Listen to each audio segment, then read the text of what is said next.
92.7 Indianapolis. It's Kevin and Query. I throw, you catch. It's not that hard, okay? All right, get the out of here. I'm going to talk a lot about drills and fundamentals. Watch it, watch it, watch it, watch it! On 93.5 Watch it! and 107.5. Boom, baby! The Fan. Walked in this morning and almost called the MS security. Kevin walked in, stranger. In the studio, I was like, wait, who's this guy? Hi, I'm Marc Dykton. Nice to meet you guys. Pleasure. You work here? I do now. Hey, the card still works. The new fiscal has started, so Marc Dykton is back with us. Vacation days have reset now. By the way, this is stunning to know, but it appears as though Marc works, but the headset jack here doesn't necessarily. Oh, for God. But you got new ones in. I know, but same. The whole jack? Yeah.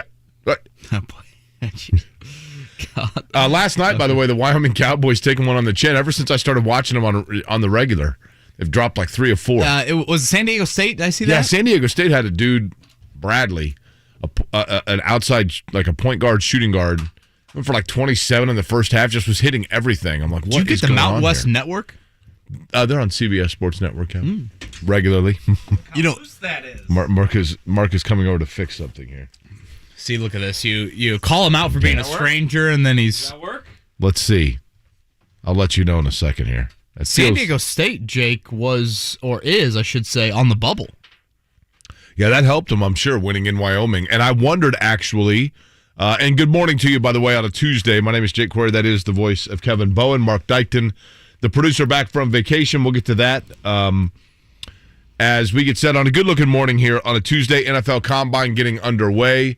A lot of conversation about that this morning. Yeah, as I was watching that game, Kevin, and I realize around here, right, you know, you got to localize the story. Wyoming and San Diego State, who cares? Except for San Diego State is on the bubble probably, and if watching them win a game like that at Wyoming, who I would think is still a tournament team, probably more in the 9-10 seed range. But by San Diego State, they were showing their resume, and it's a decent resume. You know, look, if Indiana doesn't get their stuff in order, that's the kind of team that Indiana's going to be pitted up against in terms of discussions in that room, right? You know, it's funny you say that. I was looking at Joe Lunardi's latest yesterday, Jake. He had Indiana as team number 66. So in the field, heading to Dayton for one of the first 4. He had San Diego State as the second team out. But he mentioned in his little blurb, if San Diego State beats Wyoming tonight, they will be in the field and bump Loyola Chicago, who is the last team in, bump them out of the field. So that result, you saw North Carolina beat Syracuse in overtime last night. That's like another result that, again, I think if Indiana beats Rutgers Wednesday, I still think they need that Big Ten tournament win. I know a lot of people look at tomorrow night and think, if they win, they're in. I still think, just to avoid all sweating possible on Selection Sunday, you need one more in the Big Ten tournament. He has Rutgers as one of the last 4 byes. Would Indiana beating Rutgers be enough to knock Rutgers completely out? See, the thing I saw yesterday was IU 66 and Rutgers is 67 in his whatever. Okay, so he might have revised it. 1 to 68. You know, if you're Rutgers, do you just draw the short stick if you're playing at Indiana? And, like, does this game really mean, like, what if they then rematch in the Big Ten tournament on a neutral floor next week? Which could be the case there. I again think that Indiana would be well served, obviously, to win tomorrow night, beat another NCAA quality team, add that to the resume, but then also come back. And again, when we say all of this, I believe you and I are on the same page, Jake. We're believing that Saturday at Purdue will be a loss, that they would then come back in the Big Ten tournament and be like an 8-9 matchup in the Big Ten tournament or a 7-10. You'd be playing like a Michigan or a Rutgers again, another team that's very much on the bubble. Joe Lunardi had Michigan as one of the last 4 actually in that 64-team bracket there. So Michigan, even without Juwan Howard, they are on the right side of the bubble right now. He had Purdue as the final 2 seed. That's where Joe Lunardi, obviously a massive one tonight as Purdue tries to keep their Big Ten championship hopes alive at Wisconsin. the sneaky thing for Purdue, Jake, is remember, I don't know, probably about a handful of years ago now, maybe even longer, the NCAA went to like that pod system. Yeah. And so Indianapolis, Gainbridge Fieldhouse, is a tournament site for the first 2 rounds. So basically what they try to do is keep the top seeds close to home for the first couple of rounds. Kentucky is the other team that I feel like has been most slotted to Indianapolis. So Purdue is in one pod, Kentucky is in the other pod. Again, they wouldn't face each other, but they would be in Indy. The team that keeps on rising, though, is Illinois. And that's the one that I think Purdue needs to make sure that they are above. So that Purdue ends up. So Purdue and Kentucky would be the 2 teams, and it wouldn't be the Fighting Illini and the Wildcats there. So that's just a little bit of the overview on bracketology, if you will, heading into the week. Marc is back from. You were in Florida, right, Marc? Yes, sir. What part of Florida? Northport. And what did you do in Florida? Did you basically like sit around and play board games and go get ice cream? Did you sit No, at the this beach? wasn't like retirement You're home not vacation. sunburned. Oh, I'm a little sunburned. Are you? Did you go to Publix? Yes, we did. Got a couple subs. That was delicious. Went on some boats. Saw a bunch of people that had beached or sunk their boats. We saw about like 5 of them. They were just sitting in the bottom of the sea. So that was interesting. Wait a minute. You saw boats, like people's recreational boats that either got beached or sunk. So you didn't see the people. These no, were not the boats actual that people. had- They weren't ongoing. Was this like a sunken boat tour? Yeah, it was no, just like a no. This wasn't Gilligan's sightseeing Island. thing?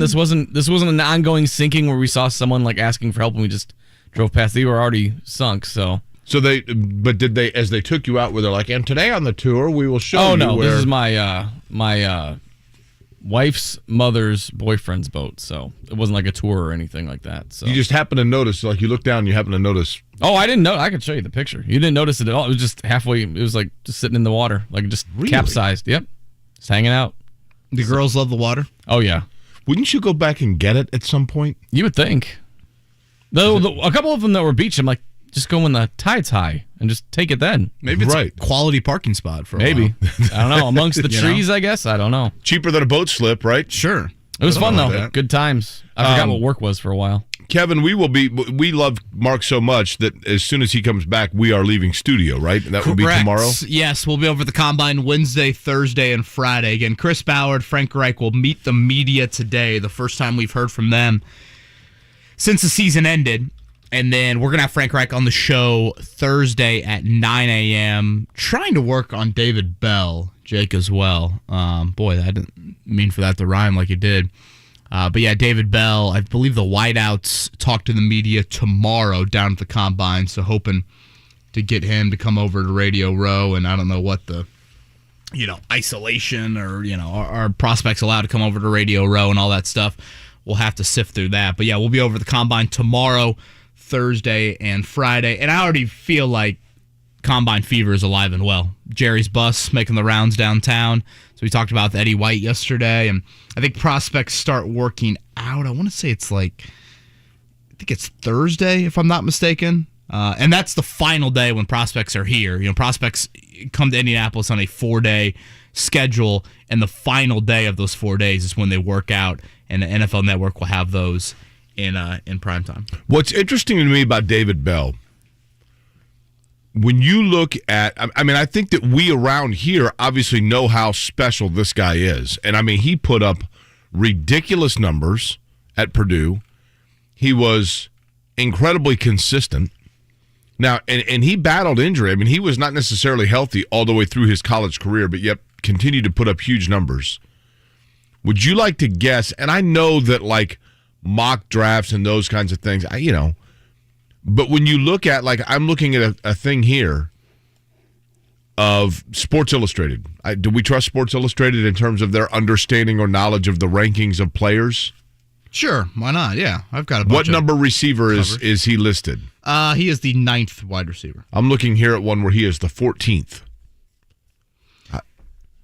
At 14, here's what it says. Jack of all trades, but master of none. Good ball skills and really like how reliable his hands are, which is, he's a receiver. I like a lot about him, and mostly I like that he's reliable with his hands. Well, isn't that half the battle? Feels like I'm lower than the consensus on him, but I just can't seem to find a trait worth getting excited about. and his long-term ceiling. Okay? Jake, I don't think the combine is made for a guy like David Bell. The on-field portion of it. And I don't think he's going to light things on fire. Honestly, a comp for him, from a combine testing standpoint, it might be a little Cooper Kupp-like. I could see that. Not going to blow you away from running 4.3 and not, huge height and weight guy. But, ever since his high school career, whether it was on the basketball floor for Warren Central or the football field, the dude just gets it done. Do we trust the Walter football? That's usually a pretty reliable one, right? I don't know. Is it past Walter's time? Here's who he has ranked at receiver position. Do you know any Walter under the age of 30? That's a really good question. Tim Walter. I used to work with him. Well, first name. I don't know that I do. Yeah, I don't know many Walters. I think the last Walt I know of is like Walt Williams, the basketball player. Walt Hazard. I had an uncle, Walt. Loved him. Great. My favorite uncle. I love that. Where does Mr. Football Walter have David Bell? I'm still scrolling here. I'm down to 6. Boy, they have Olave from wide receiver, or from Ohio State at 6. I think he's pretty special, but he's only 6 foot. That probably has something to do with it, right? Dotson at Penn State ranks high on a lot of these. He's pretty good. Some games I watched him. I'm up to, let's see, George Pickens of Georgia. Zay Flowers of Boston College, 10th. David Bell, 11th. Says round projection, 4th. A solid possessional receiver as the Boilermakers, for the Boilermakers. A solid receiver with quality route running hands and gritty style. Okay?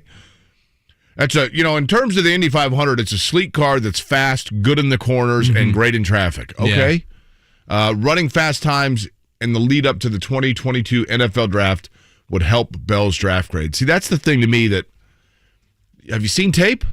He's played in nearly 30 college games, right? He's played in 29 college games. And those 29 college games, he's caught nearly 3,000 yards. But it's really going to come down to whether or not he runs a 4.3 or a 4.4 40 at the combine. And it's not like he's What's he do when he's on the field, right? It's not like he's got a group of Alabama wideouts around him where it's pick your poison, how you defend him. Everybody knows that David Bell is the guy for Purdue and the number one. It's a very good point. Attention getter as well. But Jake, this kind of goes back to the debate we've had about the combine is you have these teams. And again, I'm not necessarily wholeheartedly agreeing with how stringent they are with their standards, but they'll look at it and they'll say, all right, if you don't meet these testing standards, your rate of fail is higher than, insert these other numbers.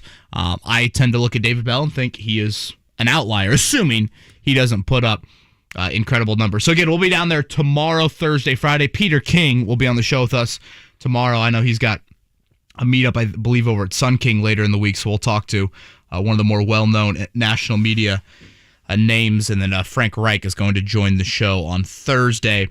Fred wanted to bring up, and we've talked about this website before, Jake. Remember that bracket matrix that combines all the bracketologies? Yep. They've got 119 of them right now, which I'm sure you're just thrilled that there's 119 different bracketologies.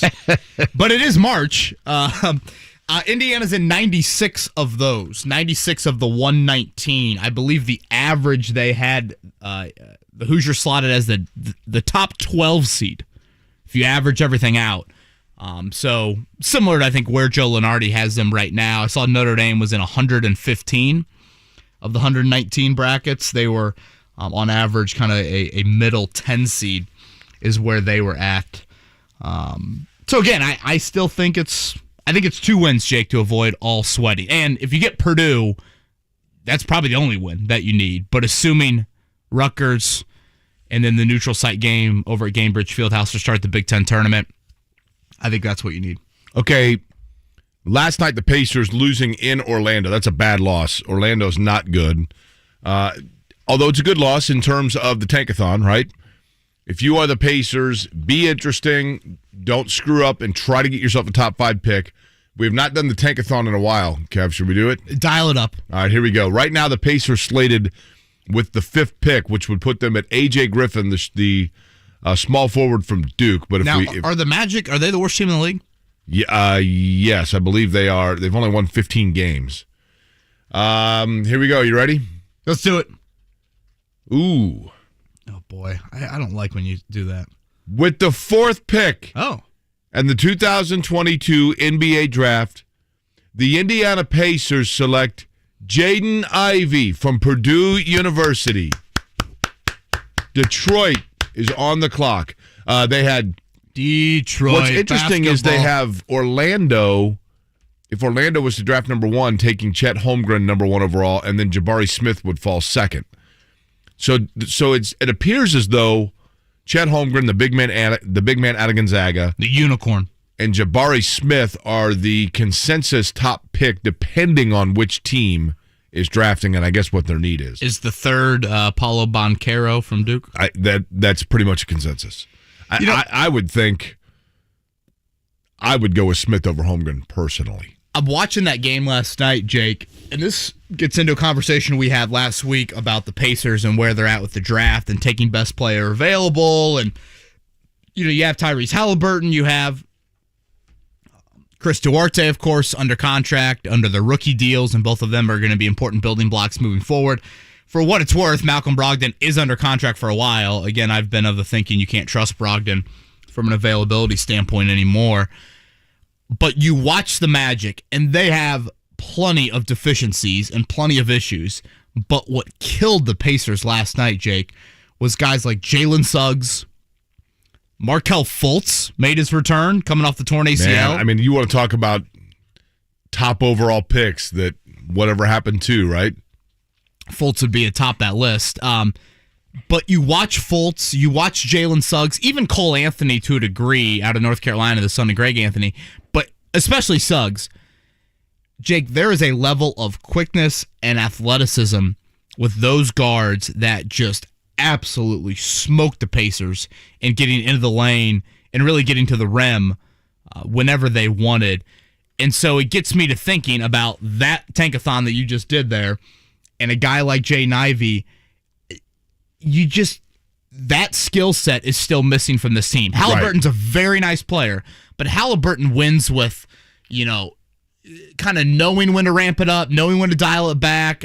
I think his basketball smarts help him kind of create advantage with angles and things like that to get in the paint. You still don't have just the individual athlete, I'm going to break you down with the dribble, and there's nothing you can do about it. Right. So I do think that is an attraction that obviously Ivy would bring. That I get it. You've got a couple young guards that you really like, but still having that dude that you just hand the ball to and say, you can go beat that guy one-on-one and can get to the rim, get into the lane and set up, shooters and, dishing off the big guys.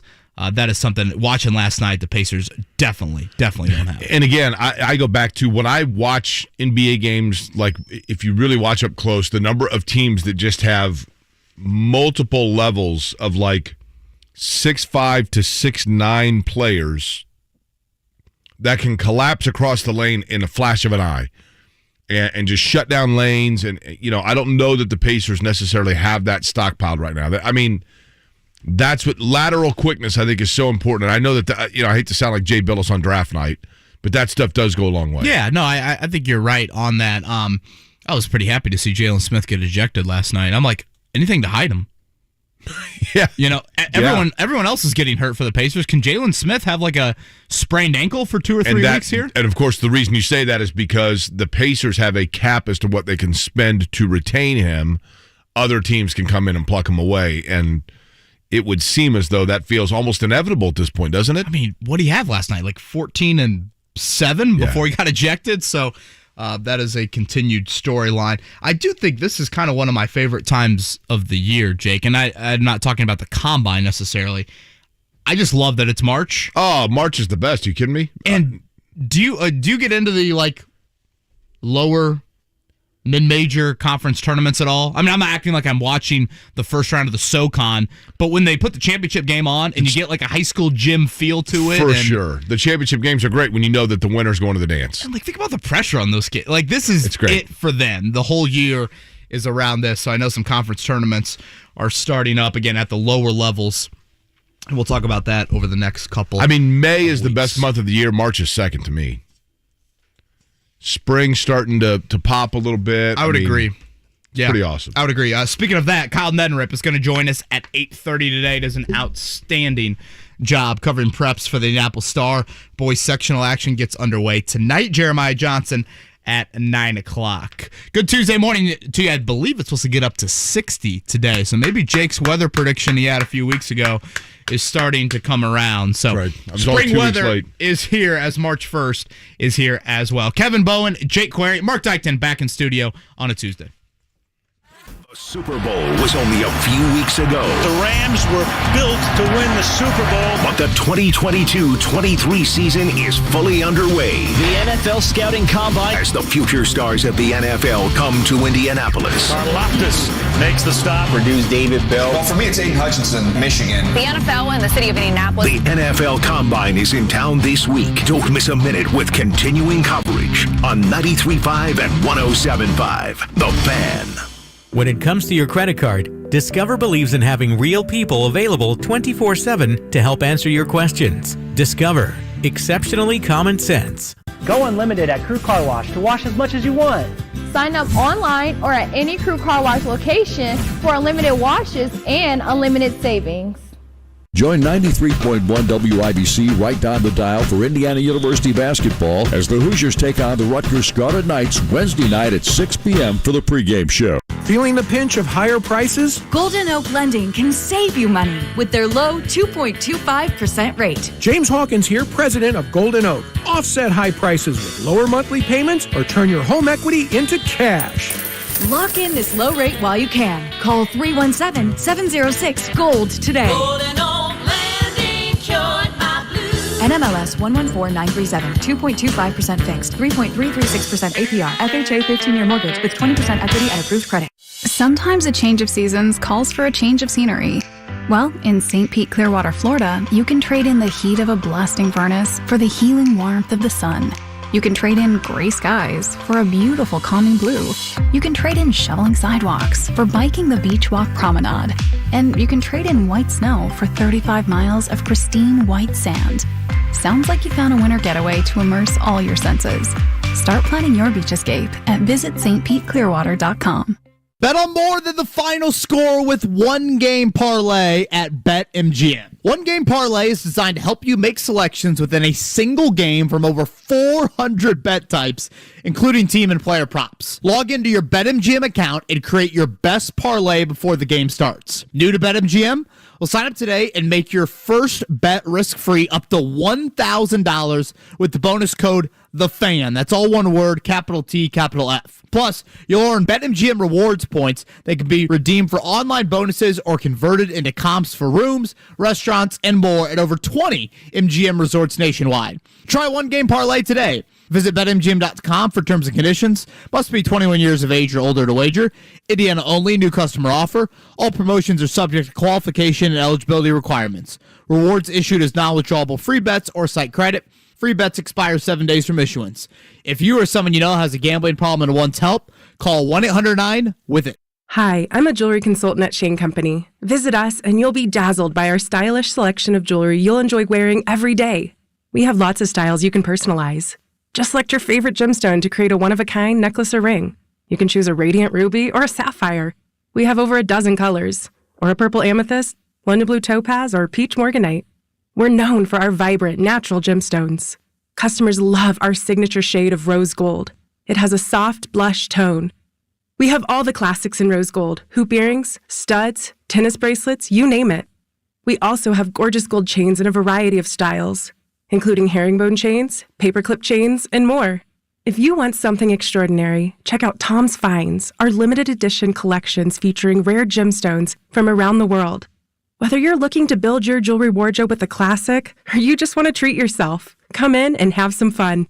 Now you have a friend in the jewelry business. Shane Company and ShaneCo.com. Hi, I'm Ryan Kelly with thehomeloanexpert.com. Mortgage interest rates have started to rise, but I'm still locking my clients in near historic lows. I'm still saving my clients hundreds, even thousands of dollars a month with a simple refinance. Do you have the best rate on your current loan? Maybe, maybe not. It only takes 5 minutes to find out. Rates are still low, but we need to get you locked in today. Visit thehomeloanexpert.com. The Home Loan Expert LLC, NMLS number 1326241.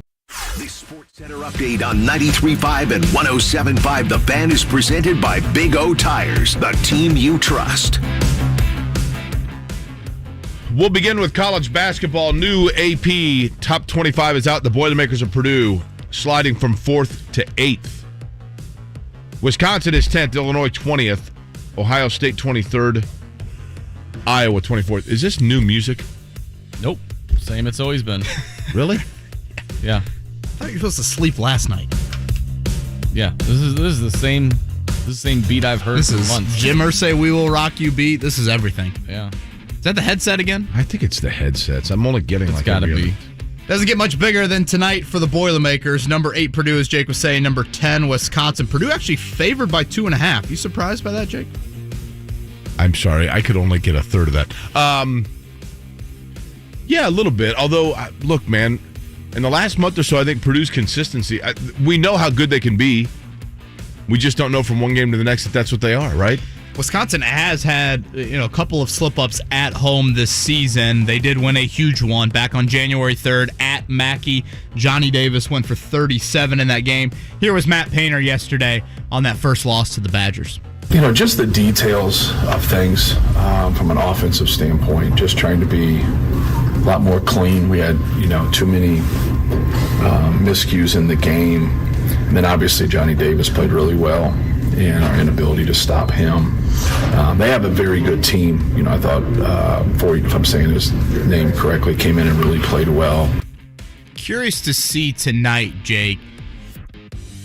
Does Matt Painter look at Jaden Ivey and say, you've got Johnny Davis, and we need you to reach a level defensively one-on-one that athletically is in there? Right, no doubt. I mean, there is no doubt that their perimeter defense is just their overall defense, for as talented as they are, is the one thing that, in terms of consistency, that's held them back, right? And I feel like, not to get too draft hypey, but is this something of, if Ivy can show that next level as an on-ball defender, does that push him a little bit higher? I mean, it seems to be the consensus that we've had in doing that tankathon is he's typically in that 3 to 4 range.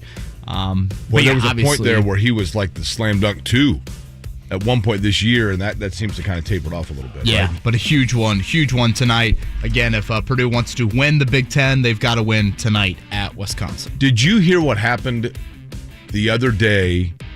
IUPUI tonight's taking on Oakland. That's the Horizon League tournament, the first round. 21.5-point underdog for our degenerates out there. They're 50,000 to 1 to win, right? The conference tournament? Correct, yeah. Mm-hmm. Are you doing that? I mean, you bet on Bob Smith to win the MVP in the Super Bowl, so you might as well. I should. Yeah, why not? They had a situation in one of their last games where I think they were on the road. They had 6 players. Somebody had a shoe malfunction, and they went through the crowd. They actually stopped the game. Greg Reichstad was telling me about this yesterday. And they found somebody in the crowd that wore the same size shoe who took their shoes off so the guy could put them on and finish the game. That's one of the wilder stories I've ever heard. Don't you travel with a couple pairs of shoes? That was the other thing that I found amazing. How did they not have more shoes? I saw Greg Doyle wrote a column on it. For a while, Jake, they've had 6 guys. One of their guys got hurt. Right. I think in that game. So now they're down to 5. So they will literally take 5 guys with them to Oakland. It's campus sites early for the Horizon League, and then the final 4 is over here at the Coliseum. So IUPUI will literally have 5 players in their conference tournament game against Oakland tonight. Unbelievable. Yeah, you just really feel for them in the season that they've had. All right, Indiana tomorrow night. It will be senior night. I don't really know how senior night works anymore, Jake, with all the eligibility stuff with COVID and whatnot, and whose final game is it really down there. But Mike Woodson hinted that it could be the final game for a few guys. And again, IU from a scholarship standpoint is over the number heading into next year. It'll be Rutgers 16-12, Rutgers 10-8 in the Big Ten. Indiana's 18-10, 9-9. IU is going for. Do you think any of us will look back in our life? IU is going for three straight. The hell Hold was on. that? Now, I know my headsets are going out, but what just happened? was Jason like, was- Statham tried to make an appearance. Was that something on my computer here? Indiana's going for 3 straight wins, Jake. They haven't won 3 straight since they beat Merrimack, Notre Dame, and Northern Kentucky. By the way, this is back in December. IUPY's 500 to 1 to win their. Somebody said they were 50,000. 500 to 1 to win their conference Maybe it was tournament. plus 50,000. Okay. To win their conference tournament. You put down $1, you win $500. That's not worth it. I'm not blowing that dollar. Come on. Not blowing that dollar. What else are you going to do? Yeah. Go spend it on the vending machine out there? $500 isn't going to do anything to me if I win it. You think about how many Publix cookies you could buy. I mean, that's true, but... So you'd be set for SpaghettiOs for like a full year and a half. Now, that is true. $1.89 they're up to, though. 3 times in the Big Ten, Indiana has won 2 in a row, but have not been able to get to that 3 mark. We'll see if they can do that. I know we hit on this just a little bit last week, Jake, but awesome to see the end result here. Maurice Creek playing over in Ukraine. He is out of the country. I know it was an extremely long process, and I'm sure very strenuous for him. So thoughts with everybody over there. 16 hours it took him to get to Romania, right? Non-basketball division. Yeah, I believe it was extremely long. At one point, he was in a bomb shelter as well. So good news on that front. Great news on that front. Orlando last night, 119 to 103 over the Pacers. It was Wendell Carter with 21. Mo Bamba with 15 points, 10 boards. Indiana was led by Tyrese Halliburton, who had 23. Buddy Hield added 18. Elsewhere in the NBA, it was Minnesota over Cleveland, Toronto over Brooklyn, as the Nets continue. Like, that was a slam dunk, right? They were going to be the NBA champion. Ship out James Harden. Nick, are they going to be in the play-in game? Yeah, I mean, like, is anybody even healthy, right? Miami over Chicago last night. Sacramento over Oklahoma City. Milwaukee over the Hornets, and Memphis over San Antonio. You see the average ticket price for Coach K's final game? Let me guess. Duke, Carolina, and Cameron Indoor on Saturday. $700. Oh. Average ticket price? $1,200. Who was it? Was Darren Ravel tweeted this out? $5,000. 5 and change. If you were a college kid and you had lower seats, and some business guy from Charlotte came to you and said, like, hey, I'll give you $5,000 for your ticket right now, you do it? Well, the only issue there is I'm pretty sure you got to present like a student ID to get in the student section. Well, I'm guessing it would be a student ticket. I still have my student ID from my freshman year at Kansas. Do you think I could get into Allen Fieldhouse and sit in the student section? Bill Self's I'm a final student game. now, as a matter of fact. Hell. Jake's painted the Jayhawk on his chest. Do you think I get... Sir, this is a Polaroid. Do you think if I got an IU ID right now, since I'm taking classes, that I could sit in the IU student section? Yes. You could storm. Hell yes. Yes. We need you there tomorrow night. What are you doing tomorrow? I'm going to the Vogue tomorrow night for college beer night.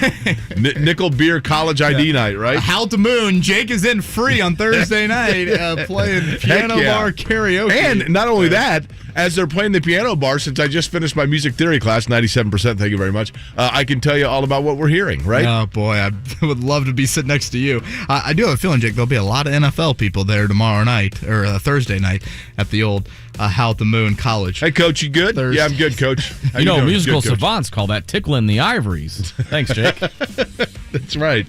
That is exactly right. Speaking of the NFL Combine, Kevin, that discussion next in terms of what we can anticipate, right? Correct. Yeah, a lot of topics to discuss today with Chris Ballard and Frank Reich. We'll hit on that when we come back. Tuesday morning. Thank you for tuning in to Kevin and Query on 93.5, 107.5, The Fan.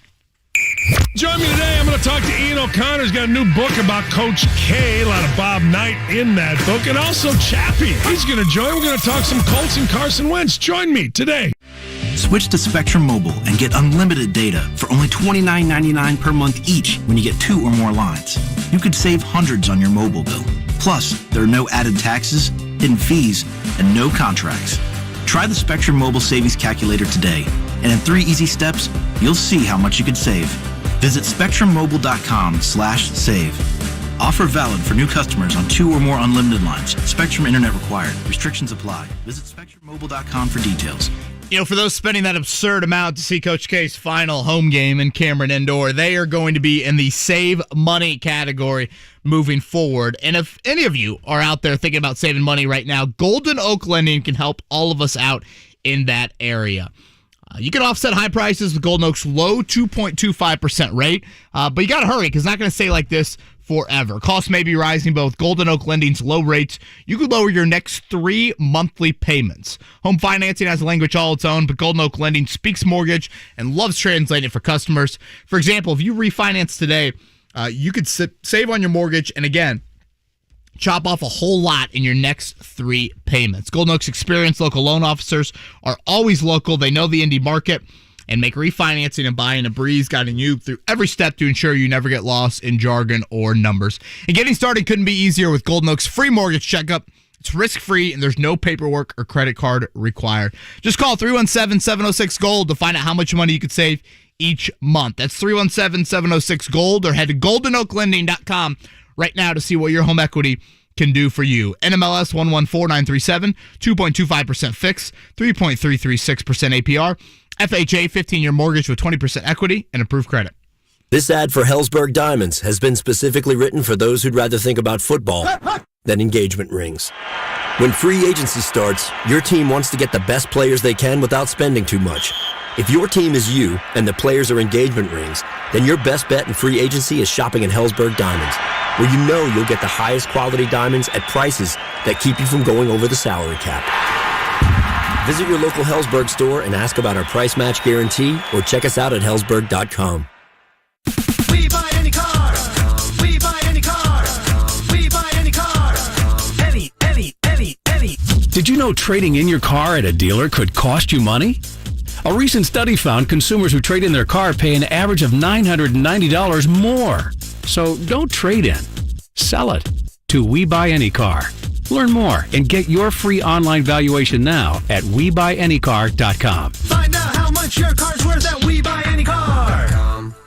If you're suffering every day with joint pain, stop and listen. You can get real, lasting relief now with natural biologic treatments at QC Kinetic. This is Kevin Bowen, and QC Kinetics is the nation's leader in regenerative solutions that can restore and repair damaged tissue with no surgery and no drugs. This is the relief you've been hoping for your aching hips, knees, shoulder, lower back. The unique protocols at QC Kinetics were created by a physician with years of study in regenerative medicine. They're treating patients every day in hundreds of clinics nationwide with remarkable success, life-changing results, and zero downtime. It's the new, better, smarter, non-surgical, non-invasive way to deal with joint pain. And yes, they're right here, ready to help right now. So call for a free consultation and make this spring and summer your best ever with no joint pain holding you back. 463-235-7160. That's 463-235-7160. It's Super Cash time at Old Navy. Right now, redeem your $10 in Super Cash and save $10 on every $25 purchase. Use it on everything. Run to Old Navy or OldNavy.com today. Valid 2/26-3/6. Excludes gift cards and clearance. See OldNavy.com/supercash for more details.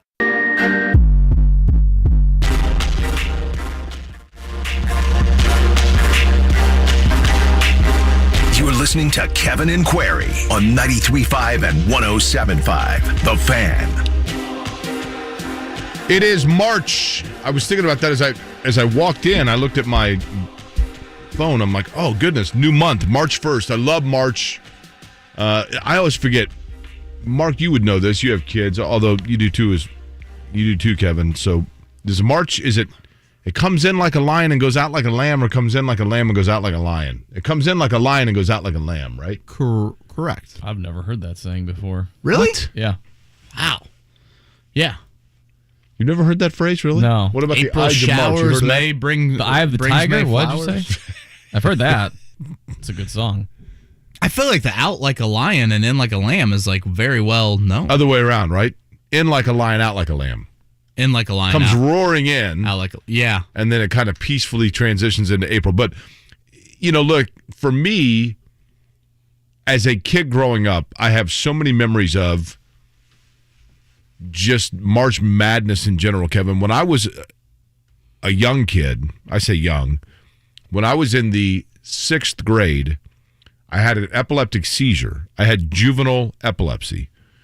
And, of course, when you have that as a kid, I mean, it's fairly startling for everybody, right? Like, oh, my goodness. So they have to figure out, why you had a seizure, yada, yada, yada. So every year for basically all of my middle school years, I would have to do what was called a sleep-induced EEG, where I would go in and I'd have to stay up all night and then go in at like 8 o'clock in the morning so that I was in REM sleep and they would test my neurological waves, whatever. Long-winded to say, my mom would always plan that for the opening week of the NCAA tournament, and she would tape the day games. So then I would just watch games all night long. So the tournament itself and the opening round of the tournament of the year, just the best, man. I remember watching Wayman Tisdale and Karl Malone going at it. So that was, for me as a young person, my memories of March always awaken to the NCAA tournament. For a lot of people now, I think this time of year symbolizes to them the NFL Combine, especially in Indianapolis, right? One thing I want to hit on NCAA tournament-wise before we do get to the Combine is, I'll never forget, I think my first real NCAA tournament memory was, I was probably, I don't know, maybe 3rd grade, 4th grade, and we're eating lunch at Cherry Tree Elementary, and they put on the Butler-Wake Forest first-round tournament game, and Butler absolutely ran Wake Forest out of the gym. I want to say it was like a 7-10 maybe. That was, I can tell you, that was in Kansas City because I was covering that game. Really? That was in Kansas City. That was Thad Matta. You were covering it, and I was eating square pizza and That's Salisbury right. steak. I was working in St. Louis for Fox Sports Midwest, and so they sent me to Kemper Arena in Kansas City to cover that, to work, to represent different markets. And so I was covering that game for a North Carolina angle of it with Wake Forest. They won that game, and then as a result played Arizona. That was the Jason Gardner Arizona team with Lauren Woods and I think Richard Jefferson. So what year got was that? beat in the second round? 2000. 2000 or 2001. It was one of those two. I thought it was the older Graves brother. You remember him? Matthew Graves? Well, there was AJ Matthew, and there was a third one, right? Matthew's the one that ended up on staff. Right. AJ was a really good player for them, that, and not necessarily their better teams, but they had a great win against Tennessee where he was on fire. Yeah, they made a little bit of a run there. The other vivid memory I have tournament-wise, and it all revolves around Butler, is I remember I think I was grounded or in trouble, and I couldn't watch the end of the Butler-Florida game when Mike Miller took a charge to win the game. Was it? Well, he ended up hitting a shot. Was it to LaValle win the Jordan? game. And it should have been a charge. Is that what it was? I remember Jordan missing 2 free throws, right? And that game was that game because his grandmother had passed, and so that was kind of the heart, strings story of that tournament. And then Mike Miller hit a shot in the lane. Like I think what you're thinking, I could be wrong in this. I'm not saying there wasn't a charge call. Mike Miller hit a shot in the lane at the buzzer, and I think a lot of people thought it should have been a charge. Right. That's what I'm thinking. And then that was the year Florida made it all the way here, right? Correct. Lost I to remember Michigan State in the national I was title? working at Channel 6, and Channel 6 did not, that was kind of the precursor to today's coverage. Channel 6 decided not to send anybody to the tournament because they're like, well, you guys can just get all the press conference stuff off of the satellite feeds. So we didn't go, and Ed Sorensen was livid over the fact that we were the only TV station that didn't travel. Again, kind of a precursor. And I remember Butler hitting a shot late in that game that seemingly was the game winner. Mike Miller had the last laugh. And when they hit it, we all jumped up in the sports office like, oh, my goodness. And then Ed stopped and said, come on, man, we need these guys to go down in flames. Because, he was terrified that Butler would make a run and we had nobody there to cover it. 2001, March 16th of 2001, Butler beat Wake Forest 79-63. Their next game, now there's some pop-up ads, so never mind. 73-52, they lost to Arizona. So that Butler-Florida game, I remember sneaking down the steps and kind of peeking around the the side wall so I get a view of the end of that Butler, Florida game. So that would have been the year before. Butler, Florida would have been 2000, right? Because Michigan State won it all here in 2000. How about this Arizona team that Butler lost to? Gilbert Arenas, Richard Jefferson, Jason Gardner, Lauren Woods, Luke Walton.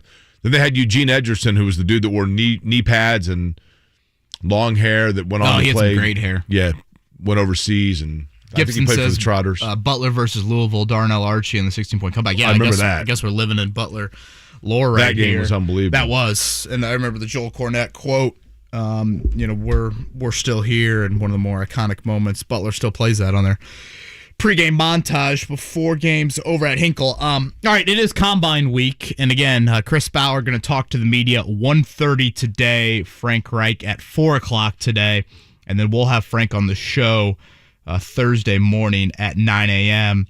This is the first time we've heard from them since the season ended. Jake, anything in particular, whether it's Ballard or Reich, that's on your mind? Carson Wentz division or non-Carson Wentz division for today? I don't in any way anticipate that they're going to answer the Carson Wentz question, but it clearly is the big one, right? Of how convinced are they and how ready are they to go into the year with them, or have they turned the page already? That's question number one. Question number two, quite frankly, for me is Chris Ballard and the wide receiver core. I get the impression that Chris Ballard says one thing publicly to kind of build up his guys, a la Herb Simon with the Pacers, our nice little team, knowing deep down that has to be improved.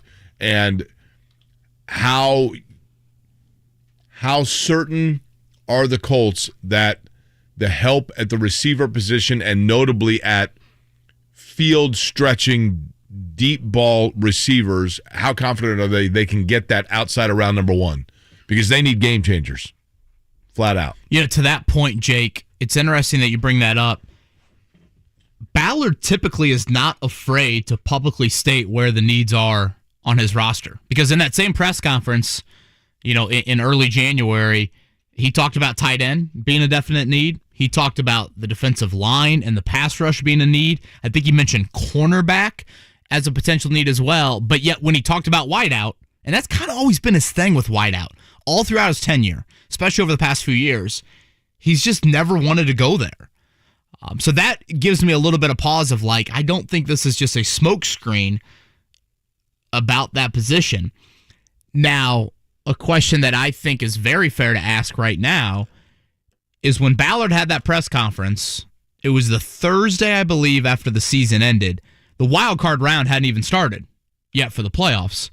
And Jake, we watched the NFL postseason. How do you not watch that and think that the wideout group that you have is good enough to get it done in the month of January? Correct. So you would like to think and hope, and if you're a Colts fan, arguably pray that watching the playoffs had to have sent another crystal clear message to the Colts that their passing offense, and in particular their passing weapons, are not at the standard that you need it to be to succeed in the NFL in 2022. Tight end. This is supposed to be a deep tight end draft. I think that's right. I think tight end's a need. I mean, I guess we're still waiting on Jack Doyle and T.Y. Hilton. Okay, we discussed this a lot, Kevin, and this is a big question. If you are Chris Ballard or you are the Colts in general, is your roster good enough that you simply say, we have these two holes and these two holes only, and we are going to load up on these two areas? Or do you simply go, as they always say, with the draft board and best player available? Which is always total hogwash, by the way. Right, I was going to say, I've never fully agreed with the best player available. To me, you look at your needs, and they're not taking a running back in the second round if he happens to be the best player available. And if they do, geez, imagine what the phone lines would look like that next morning. It's always best player available at your most important needs. That's how I look at it. I think you got to start in free agency.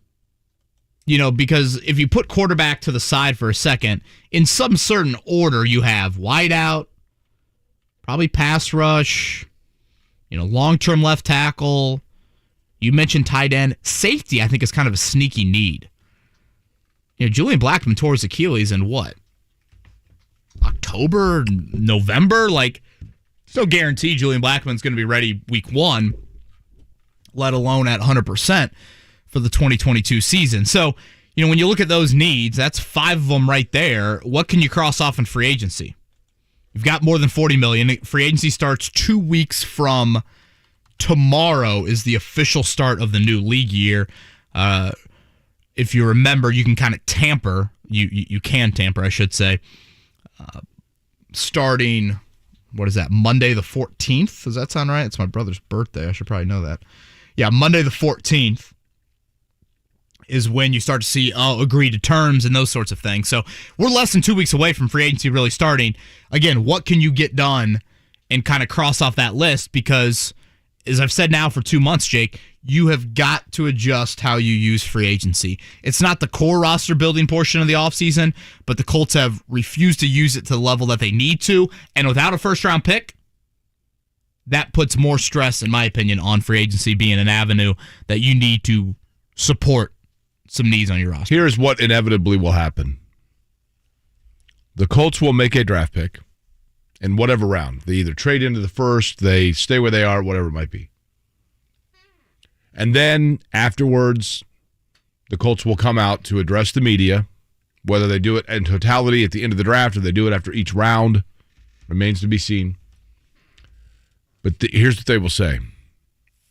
The board fell exactly as we thought. It fell exactly as we thought. We had our board. No Ballard impression? And I can't do a Ballard. I'm not very good at Ballard. Although I think he starts a lot with look. Yes. Mm-hmm. Carlisle does as well. No, Rick Carlisle is listen. The Carlisle had a wild quote last night about something. I'm trying to think what it was. But Ballard is look, we know, and then he gets into it, right? But it's going to be, it fell exactly as we wanted. I go back to the year, and I know I'm going back a ways here. In 2003, I was covering the draft. I was at the complex, and I remember Troy Polamalu was a big-time player out of USC, and there was a lot of expectation that perhaps the Colts would be interested in Troy Polamalu. And he goes off the board at 16. So the Colts take Dallas Clark at 24. They come out, Tony Dungy and Bill Polian, and they are ecstatic. And Tony Dungy says, I know a lot of people don't know about Dallas Clark, but they will. I mean, they're going to find out. He was right. Obviously, he was a great player. But Bill Polian says, this is the guy we wanted. The board fell exactly as we thought. We couldn't believe he was still there. We couldn't believe he was still there. This was the guy at the beginning of the draft that we targeted as our best player. This was the best player for us. This is the guy we wanted. If you would have told me that before that, unbelievable that he was available. This was the guy we targeted, and I'm telling you right now, there was not a player in the draft better suited for us than Dallas Clark. Okay, great. So then later, I say, Bill, was there ever any thought of trading up? Because I'm thinking Troy Polamalu, who had gone like 15 or 16. And he says, we did have discussion. We had a lot of discussion about that, and in fact, we were close to moving up. But just before we were going to make that move, the guy that we wanted went off the board. So we stayed where we were. Wait, hang on. The guy you wanted all along was Dallas Clark. You just got done telling us that. Yeah. So right then, I'm like, you know what? This is all BS. Everything they say is BS about it, right? It is a poker game. It's a total poker game.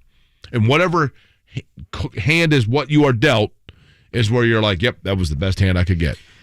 The words, or maybe the tone I'm interested to hearing later today is on the Carson Wentz front, though. Now that we're 2 weeks away from the new league year, now that potential trade leverage can build, or maybe you would try to build it, is the tone as stern and as aggressive as it was back in early January? I mean, they were so non-committal back then. But you got to talk him up. Right, but which is shocking how non-committal they were back then. I mean, you would think you all get in a room before and say, hey, we don't like Wentz at all. We don't think he's going to be the quarterback here in 2022, but just for public trade value, we need to talk him up. Right. I mean, they didn't sniff that in January. Now, maybe that's still the raw emotion of the season ending. Now, and what such I an hear, embarrassing loss, all that. Does that change today from either party? Talk to 100 people, you get 100 different stories. I get that. My understanding, you know which one is the one that is most hell-bent on moving on from Carson Wentz? Of Ballard Reich or of Irsay Ballard Reich? Of those three. I would guess Irsay with Ballard a close second. Correct. I heard Ballard, it's increasing. It is increasing that Ballard is hell-bent on not having Carson Wentz. Which I find interesting because that was his guy, right? Whether or not he was the one that pushed for it, he is the general manager and that's the quarterback that they signed. That makes him his guy. Speaking of quarterbacks, Richard tweets at us, Jake, and goes, was white chocolate on that Florida team? Was that Jason Williams? Remember Jason Williams? Of course. Wasn't he the quarterback to Randy Moss in high school? Was he the quarterback?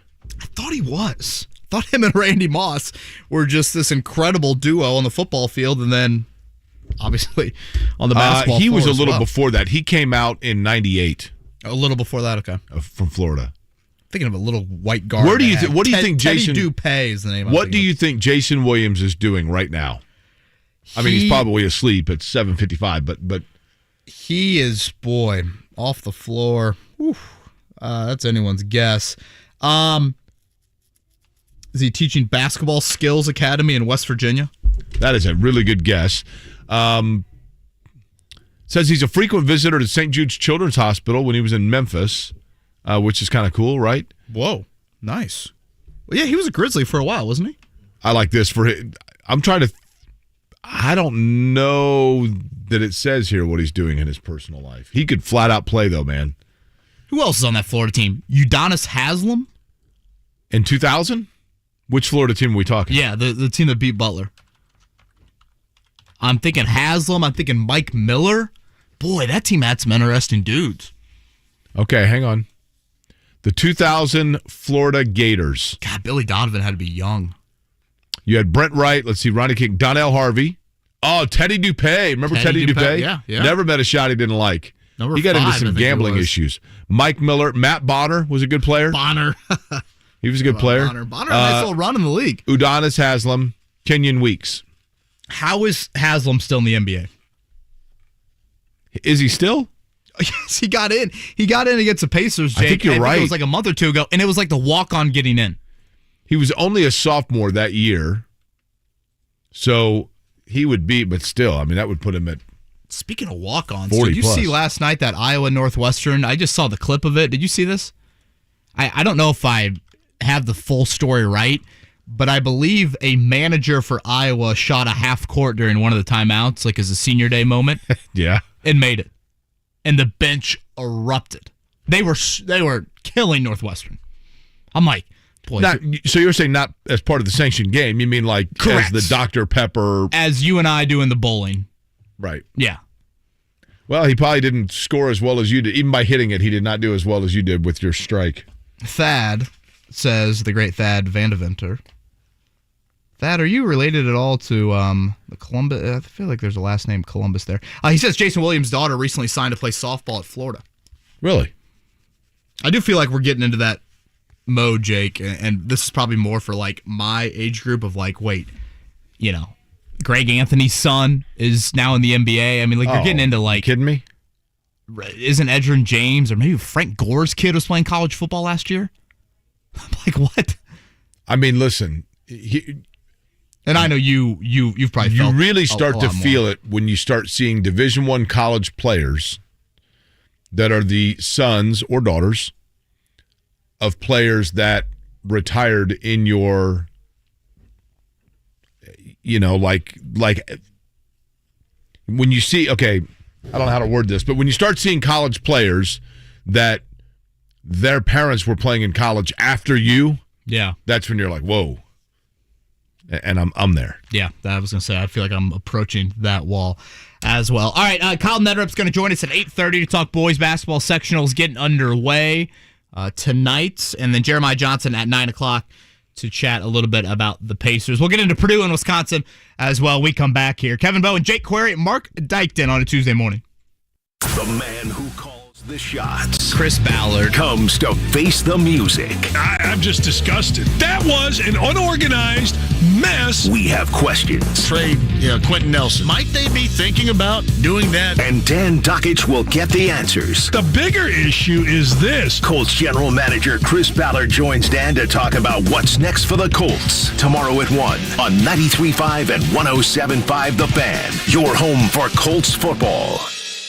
Come rain or shine, high winds or mild breezes, blue skies or gray, it's a great time to consider getting vaccinated against COVID-19. Sponsored by BioNTech and Pfizer. The real estate market is beyond competitive. I'll get you pre-approved within minutes and locked in at a low interest rate. TheHomeLoanExpert.com. NMLS number 1326241. Whether your car has small tires, big tires, tires that go fast, tires with extra grip, or tires that just get you from here to there, they can be an unexpected expense. Don't wait any longer. At Big O Tires, we have no credit needed financing available. So no matter your budget, no matter your situation, we have the lowest prices on every kind of tire every day. With multiple lending partners, our financing is tailored to you with credit options made easy. Don't wait another day. Take advantage of our good to no credit financing today. Big O Tires, the team you trust. The non-stop action of tennis takes center court at Bet Rivers Sportsbook. Bet Rivers serves up an exciting tennis betting experience like no other with a massive number of live in-game betting options, including point-by-point betting. But don't just bet on the game live. Watch it live. Bet Rivers Sportsbook live streams a huge number of tour events from around the world throughout the tennis season. Try it today, and Bet Rivers will match your first deposit up to $250. It's a winner. Bet on tennis at Bet Rivers Sportsbook. Go now to BetRivers.com. Must be 21 or over to play. Gambling problem? Call 1-800-9-WITH-IT. 1-800-994-844.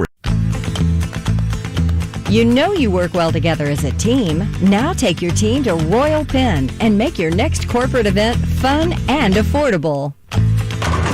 Royal Pen Leisure Centers offer the perfect combination of food and fun for your next group event.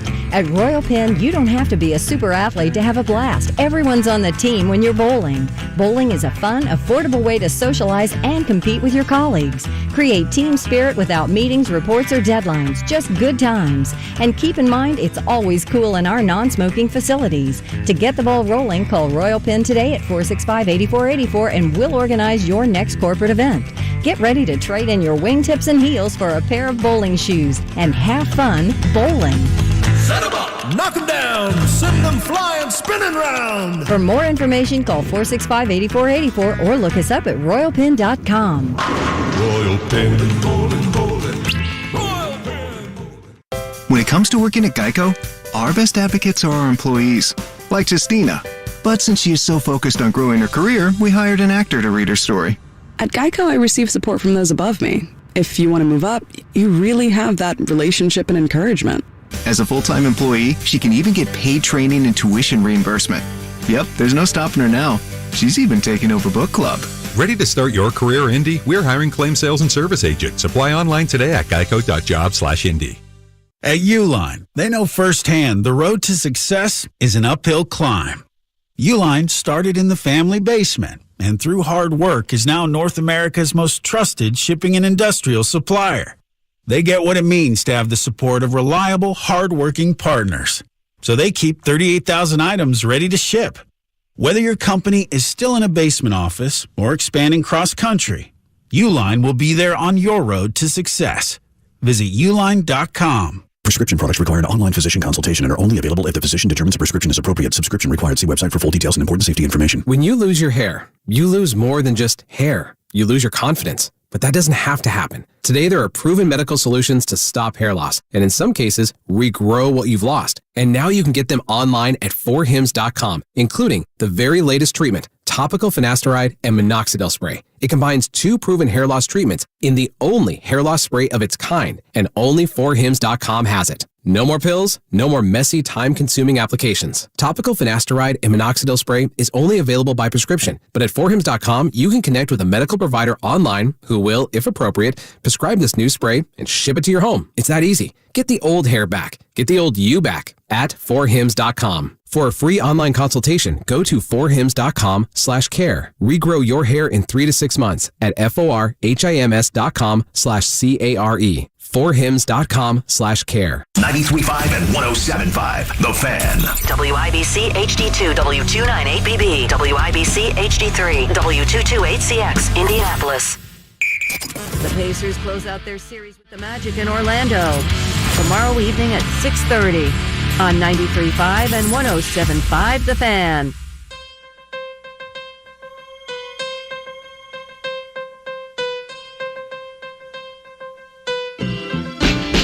You're listening to Kevin and Query on 93.5 and 107.5 The Fan. Kyle Neddenriep's going to join us coming up just about 25 minutes from now. I was thinking about this during the break, Kevin, and for you, Mark, because you just got back from vacation. Yesterday,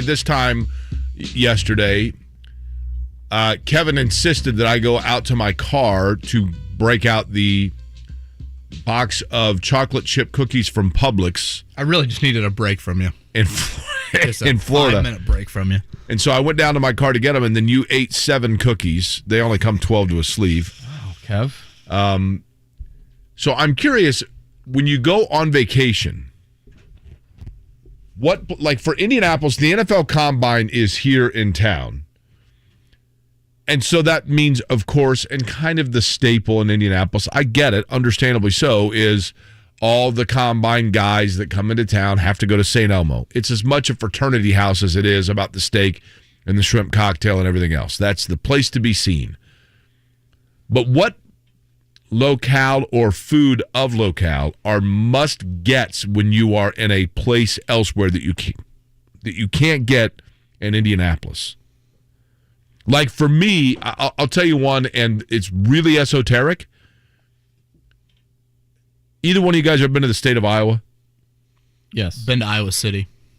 In Iowa, they have a chain, I guess you'd say, but a number of different places called Made Right, which are kind of like, I don't even know how to describe them, just like a diner, like a cafe diner. And they have Made Right loose meat sandwiches, which is basically just a sloppy Joe sandwich without the tomato sauce. And it's just ground beef and like kind of an onion sauce, juice, whatever, with cheese and a bun. And I'm telling you, I mean, just thinking about it makes me hungry. And anytime I'm in Iowa, I'm like, yep, Made Right loose meat sandwich, must have. That sounds great. They are so good. The first couple that come to mind, obviously when you're in Philly, the cheesesteak action. Yep. What is it, Jeans and what's across the street? Aren't there like 2 iconic ones There right are. there? And the last time that I was for some there, reason I'm thinking Pat and Gino's. the last time that I was there, we went to one that was under an overpass, like in downtown Philly, and it was excellent. And then the other debate, and I feel like we've gotten into this before, the old In-N-Out versus Whataburger. Mm-hmm. See, I'm telling you, man, Fat Burger's better than both of them. Whataburger's good in Texas, right? And you aren't a big In-N-Out fan, right? I think In-N-Out's fine. Their fries are terrible. In-N-Out's okay. I just think it's a little bit screw too... up fries? I know. They just serve like little Ore-Ida, like frozen curly fries, or the wedge fries. It's like, what? Yeah. I think, okay. Baltimore crab cakes. Thank you, Kevin Connor. That's a good one. That's a really good one. Public subs for me. I mean, you down in Florida. Public subs all day, every day. Yeah, you missed an hour. Jake was stealing from Publix and then passing out Boston cream pie. I didn't steal. I paid for them. But the alarm was going off inside the Publix. The Publix probably has their own police. Geno's, Sonny's, Cleaver's, and Woodrow's are the big places in Philly. I'm thinking of Geno's for sure. I'm trying to think of the one that was across the street. I think Sonny's is the one that I had.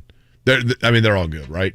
Do you do the sourdough clam chowder when you're in San Francisco, or is that a little too touristy? Like fresh lobster roll. I think for me when you're San Francisco. Okay. When you're in Seattle, you're doing like the Pike's Place area. Oh, you got to. And you get a bunch of different things there. That's a glorified or a much bigger farmer's market than.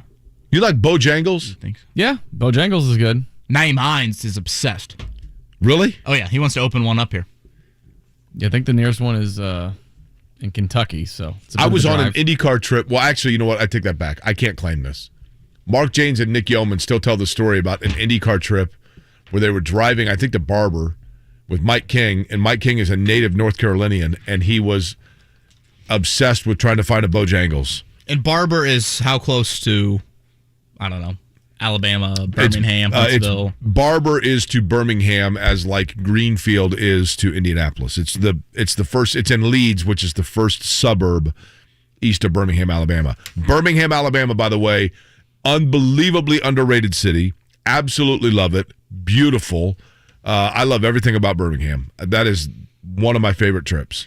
Tucker Barnhart goes, the cheesesteaks at the Phillies Stadium in the visitors' clubhouse are second to none. Phenomenal. Really? You imagine that before a game, they just load you up on that. And Tucker, buddy. Boy, the Phillies' home record is Tucker.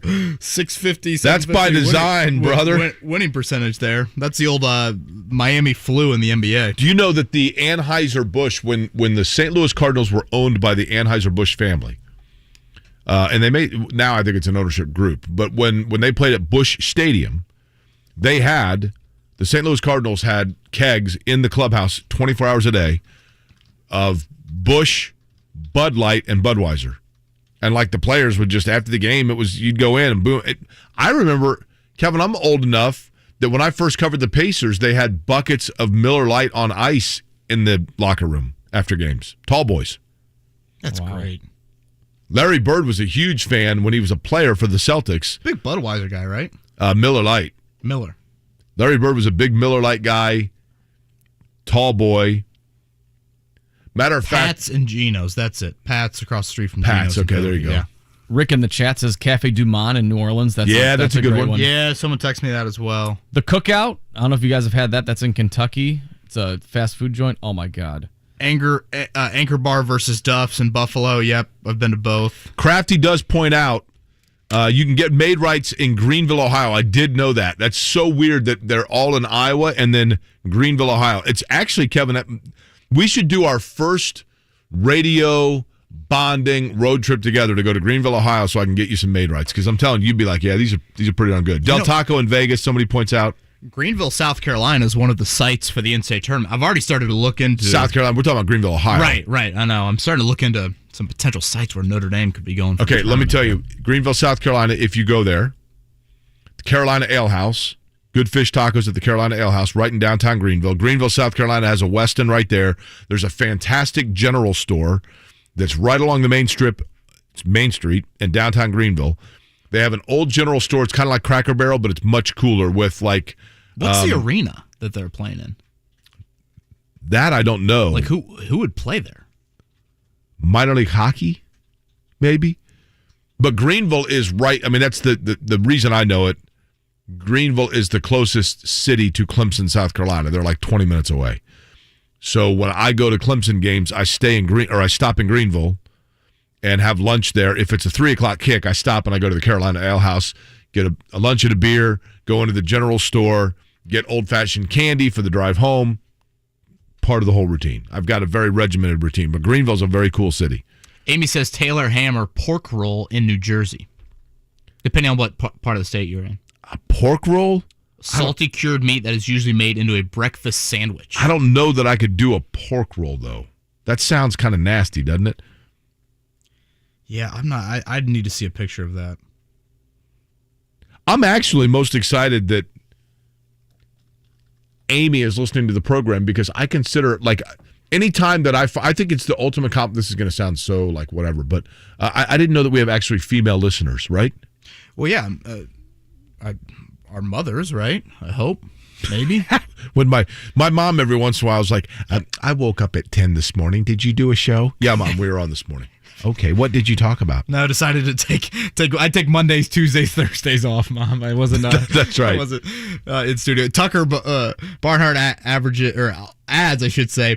They have a day record board too. So these are these cheesesteaks in the visitors clubhouse. A guy blended them up to get the record. He says he believes it's 9.5 in one day in the Phillies visitor clubhouse. I mean, that's smart though, right? 9.5. I'd like to know from a Major League Baseball playing standpoint, which visiting stadium is the biggest dump clubhouse? It's got to be Oakland, right? I was gonna say, yeah, for sure the Coliseum. I mean, you would think, I don't know, the Wrigley. How much did they put into renovating the visitor clubhouse in Wrigley or in Fenway? Oakland. But Oakland, I mean, isn't Oakland the one that had a sewage problem one time and waste was running through the clubhouse? Imagine Oakland's clubhouse looking like the background of Mike Woodson's post-game presser in the barn on Sunday. It would just look like a scene from Hoosiers. Purdue, Wisconsin tonight, 9 o'clock, Jake. -2.5 for the Boilers. So they are favored in a game that they need to have to try and win a share of the Big Ten championship. This is the first time. I mean, look, Purdue, we know how good they are, but how is Purdue going to respond completely with their back to the wall? Do they come out and say, you know what, we've been screwing around, let's get it done? And that's going to give you an indication as to what they're going to be in March. I mean, I know we're in March, but you know what I mean? Like in the tournament, right? I mean, we've reached the point of the year where no margin for error. I mean, you can't screw around now, right? I mean, you know, the little slip-ups, the losing at Rutgers, it's all in the past now. Let's go. I mean, that's how you've got to approach it and how you got to look at it. And, you know, Tom Izzo, and Izzo does this a lot, but Michigan State's approach on Saturday was, we're not going to double the post a whole lot. We're going to hope Zach Edey and Trayvon Williams, and in Edey's case he did, you know, get some questionable calls, go against him, and we'll live with the twos, and hopefully Purdue isn't, you know, knocking home 8 or 9 from behind the arc, and they'll hit 1 on Saturday in East Lansing. But again, I think it's just, obviously winning a Big Ten title means so much, and, you know, Purdue has a long history of that and everything, but I think it's really, really important for them to try and maintain some momentum going into the NCAA tournament, because inevitably you're going to have people start talking about North Texas last year and start talking about, if you don't make the Final Four, it's going to be a failed season. So if you can, I think, you know, try and get ahead of some of those storylines and maybe win a regular season title or get on a run over Gainbridge Fieldhouse for the Big Ten tournament, obviously help your seeding, because like if Purdue wins out, they're going to be a number 1 seed. I think they're going to earn enough quality if they wins. win the Big Ten tournament, yes. Right. And, you know, winning tonight would obviously be a huge win on the resume as well. Then they're going to be slotted in Indianapolis, in Chicago for the Sweet 16 and the Elite Eight. But that's what I'm kind of looking for, is Michigan State showed a bit of a blueprint. Yes, Purdue struggled from behind the arc, but the turnover started to rise and rise. Can Purdue settle down in, you know, obviously one of the more hostile environments they'll be in? Easily the rest of the season. Does the approach for Purdue, by the way, Crafty points out she is also a female listener, so that is 2. My wife texted too. She's like, I watch. 3. 3. Wow. Hell yes. And we only have, 8 or 9 listeners, so that's... LFG, man. 1/3. Yes. 33%. We should put that on a billboard somewhere. 33% of our listening audience female. Right. 19th mid-market out of 42 shows. We are working our way to 18th most popular mid-market morning show, Kevin. Does Purdue's approach psychologically change? And you're going to laugh when I say this, and I'm sure I'm setting myself up for this to be ridiculed throughout the course of the day on this station. If Purdue had beaten Virginia and made it to the Final Four, totally different set of players, understood. Carson Edwards ain't on that floor. Ryan Klein ain't on that floor. I get it, right? But had they won that game and gone to the Final Four, is there a different approach for Jaden Ivey, Trevion Williams, Zach Edey, knowing that monkey of 42 years since a Final Four run, Matt Painter can't win the big game, Purdue, you know, might have the most wins in the Big Ten, but what have they done in March? If there is recent history of them having been to the Final Four, does that take away pressure of this particular group to the point where they can play more loosey-goosey and let it go? I think it lessens it. I don't know if I'd say that about just any old program. Like if you were to say whatever, you know, Texas A&M hasn't made the tournament in X amount of years, and they finally get that, or I should say Final Four, and they finally get that monkey off their back. I think a part of it, Jake, is you look at Purdue's staff right now. P.J. Thompson on that staff was on those Purdue-Virginia teams. His little brother is a starter.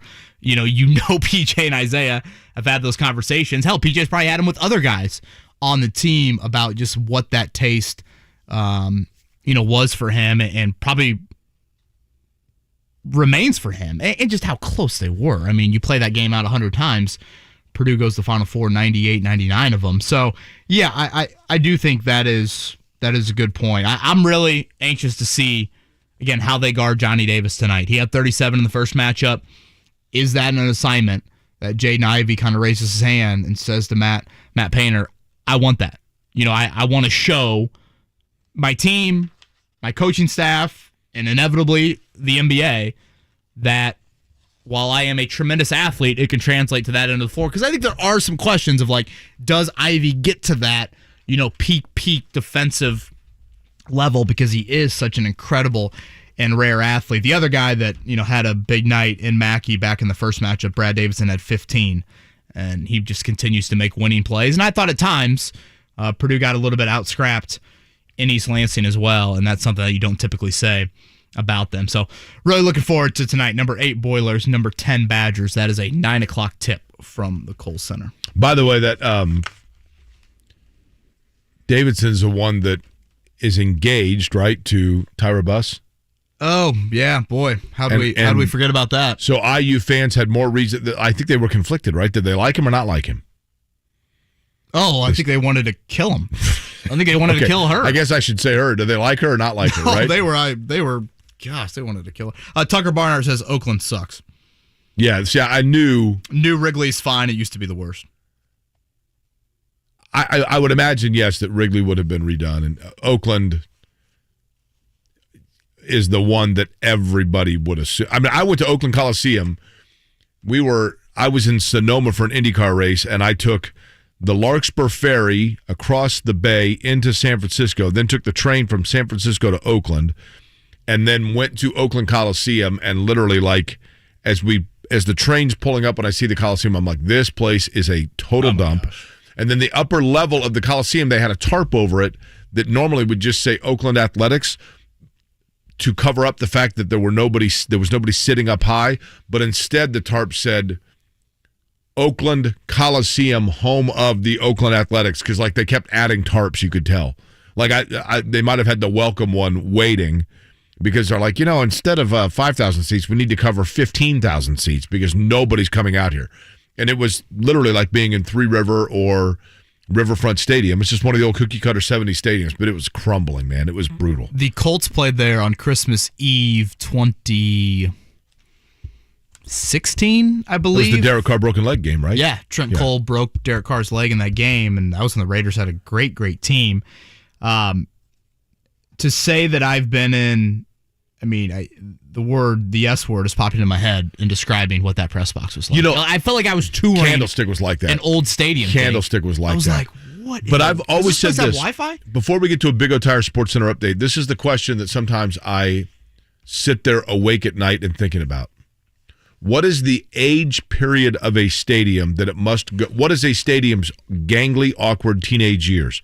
What is the length of age of a stadium between when it's a dump and then it transitions into being a charming, nostalgic, historic venue? Fenway and Wrigley at some point had to have been a dump, right? I feel like Mike Wells has that opinion about Assembly Hall. Now, this might have been prior renovations. Assembly Hall is... There's no worse seat in sports than the top 10 rows of the lower level. But the weird thing about Assembly Hall is like almost futuristically odd because of the way it's configured. So I don't know that you'd say it's a dump because at no point do you feel like there's and I realized one time a beam fell out of the ceiling, but it looks modern on the inside. Like those other stadiums, they just look generic.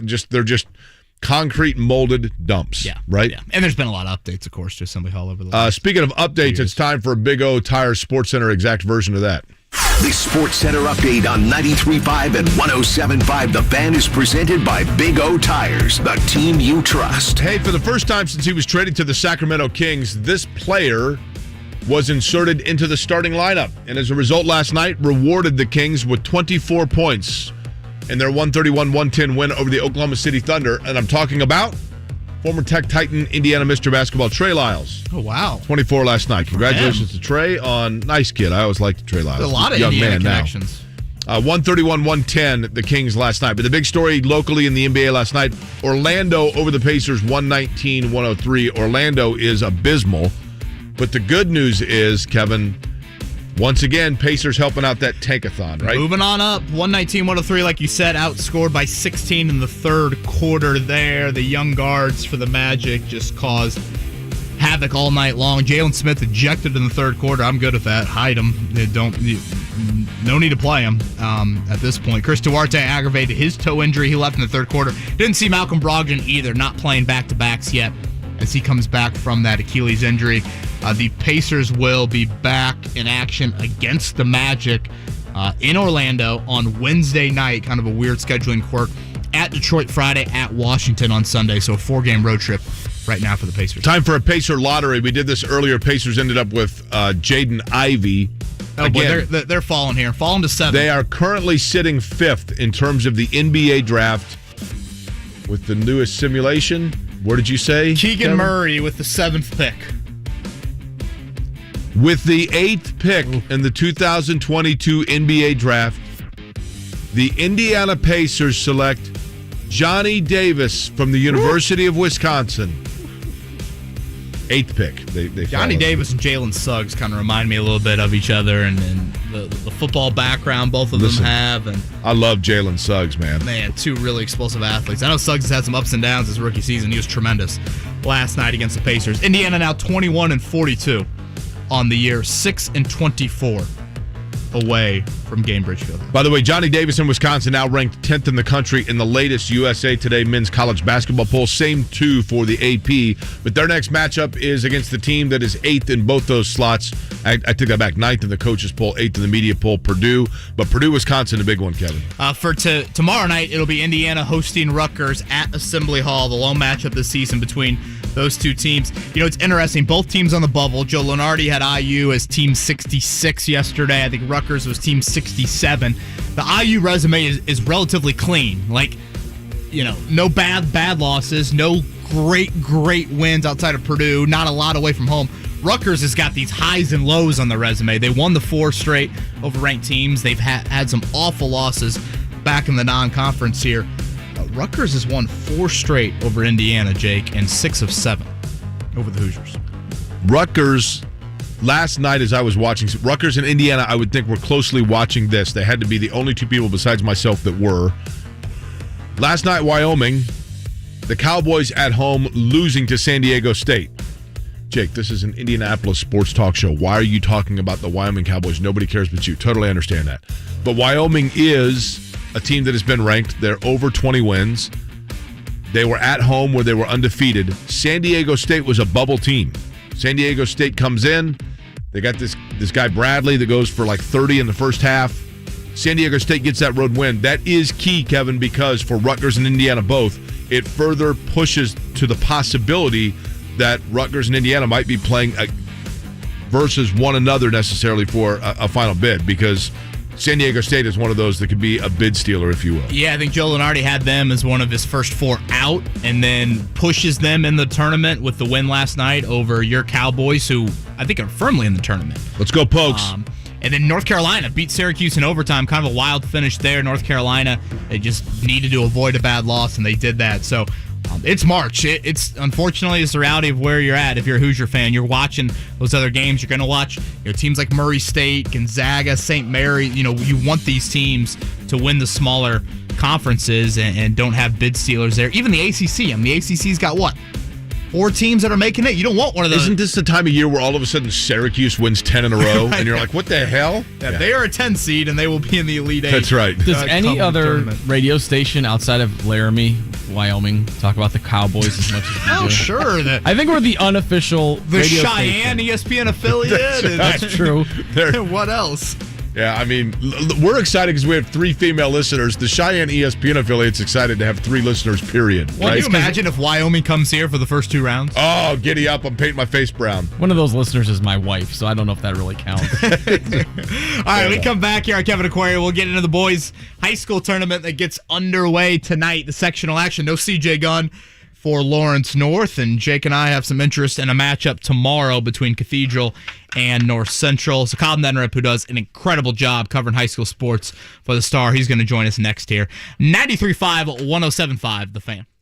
Join 93.1 WIBC right down the dial for Indiana University basketball as the Hoosiers take on the Rutgers Scarlet Knights Wednesday night at 6 p.m. for the pregame show. Hi, I'm Ryan Kelly. At thehomeloanexpert.com, we have loans for almost everyone. Get pre-approved today at thehomeloanexpert.com. NMLS number 1326241. Hey, it's JMV. Ray's Trash Services, the largest independent recycling and waste solutions provider in the Indianapolis area, and right now, they're looking for great people to join the team. Ray's is a family-operated business and has been providing Central Indiana with industry-leading recycling and waste disposal solutions since 1965. They focus a lot on the culture to make it a great place to work. Go to raystrash.com to see the career opportunities waiting for you. That's raystrash.com today. Ray's, your recycling and waste solutions partner. Hey, it's JMV. Did you know the lack of sleep from snoring can lead to other health issues for both the snorer and the snorer's partner? My friends at Aurora Specialty Sleep Clinic can help you. Meet the friendly, helpful, and knowledgeable staff and work with Dr. Steve Green. Yeah, you know, Steve Green from IU basketball fame, the co-founder and clinical director who wants to get everyone a better night's sleep. A better night's sleep is just an appointment away. It helped me. It can help you. StopYourSnoreNow.com or 317-482-7900 today.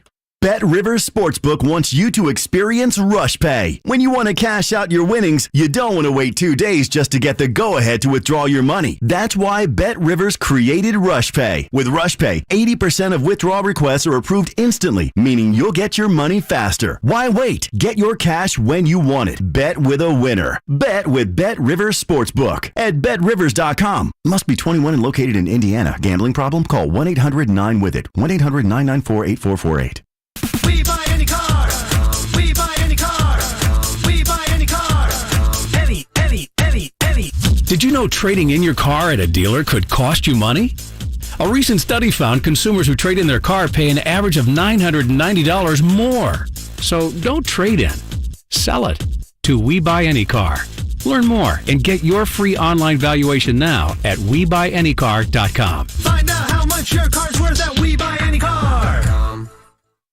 Whoever said the more the merrier sure wasn't in charge of hiring new employees, because the more unqualified candidates you have for a job, the more difficult your hiring can be.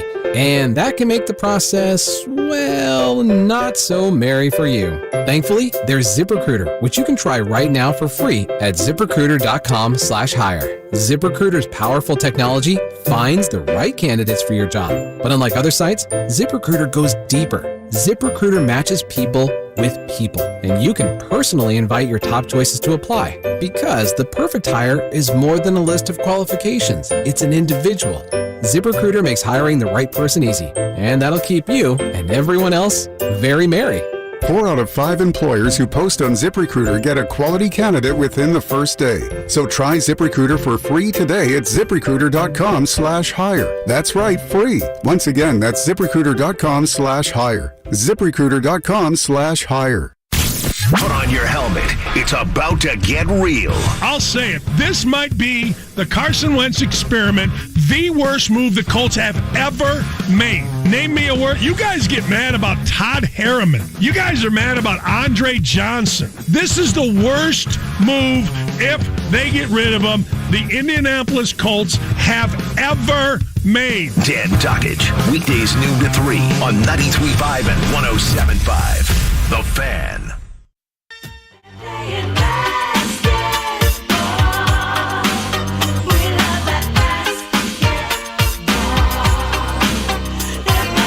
You're listening to Kevin and Query on 93.5 and 107.5. The Fan.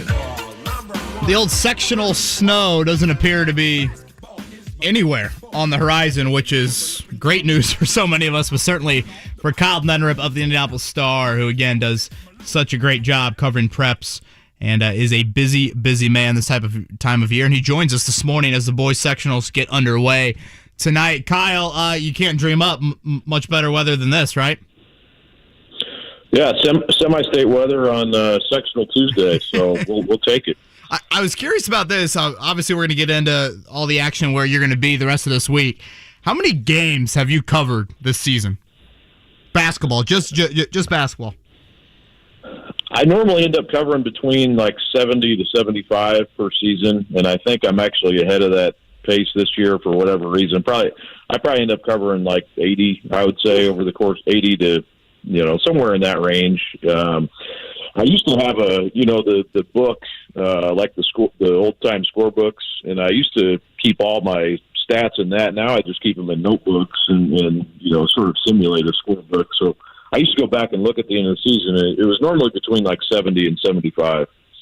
Kyle Neddenriep is our guest talking about the high school basketball state tournament upcoming. He's on the Payless Liquors guest line. Kyle, I wanted to ask this. When for years the thought process was that if you were an Indiana commit, that increased your odds of becoming Mr. Basketball. Purdue obviously is in that discussion as well. There have been several that have gone to Purdue, particularly recently. But for this year's Mr. Basketball race, A, how much in the discussion is CJ Gunn of Lawrence North, who's an Indiana commit? And B, does being suspended because of technicals in a game hurt his chance? Certainly doesn't help. And I would say, CJ was kind of hurt as well, physically hurt at the start of the season. So that kept him out. I want to say it was either 4 or 5 games at the start of the season. So he was sort of starting from behind anyway, I would say. And he might have been behind. Yeah, I would say Fletcher Lawyer was probably, I would say slightly a front runner going into the season, and I would maybe handicap it that way still, even now. He, of course, a Purdue recruit from Homestead. And then Braden Smith, I think, kind of played his way into that mix also. And then he was hurt, and he was out for about 6-7 games, and he is back now. He'll play tonight. But yeah, I don't think it helps CJ, obviously. And the tough thing is he was playing really well. I mean, he was averaging, for the season, he's 22.1 points a game, and he played his best basketball here in the last several games. But, being out for this game tonight obviously doesn't help. If they can win it, though, he'll be rested and ready to play on Friday. And they have a really tough challenge if they do win that game. Warren Central's been playing really well too, and they have who I think Tate Davis from Warren should be more in the Mr. Basketball discussion also, because he's had a monster season for Warren. So he's going to Louisville. He is for now. The coaching change, they're going to revisit that at the end of the season. And his brother plays at Louisville too. So that's something to keep an eye on. He is committed to Louisville, but that could change based on what the coaching situation will be there at Louisville. So, Kyle Neddenriep from the Indianapolis Star is with us here on Kevin and Corey. I should probably know this, Kyle, but Mr. Basketball, is that a media vote or a coach vote?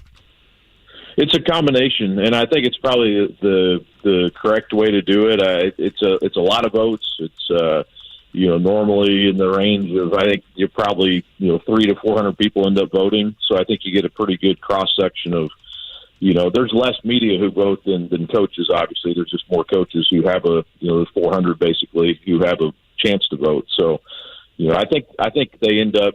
I knew this at one time, but there may be around 600 ballots that go out total. For the vote, and I think that way you get a better probably cross section and a better look at the actual winner. And I think most years you could argue year by year, and it's very easy to go back and look at it and say, well, you get that wrong. But I think most years I'm generally in agreement on who wins it.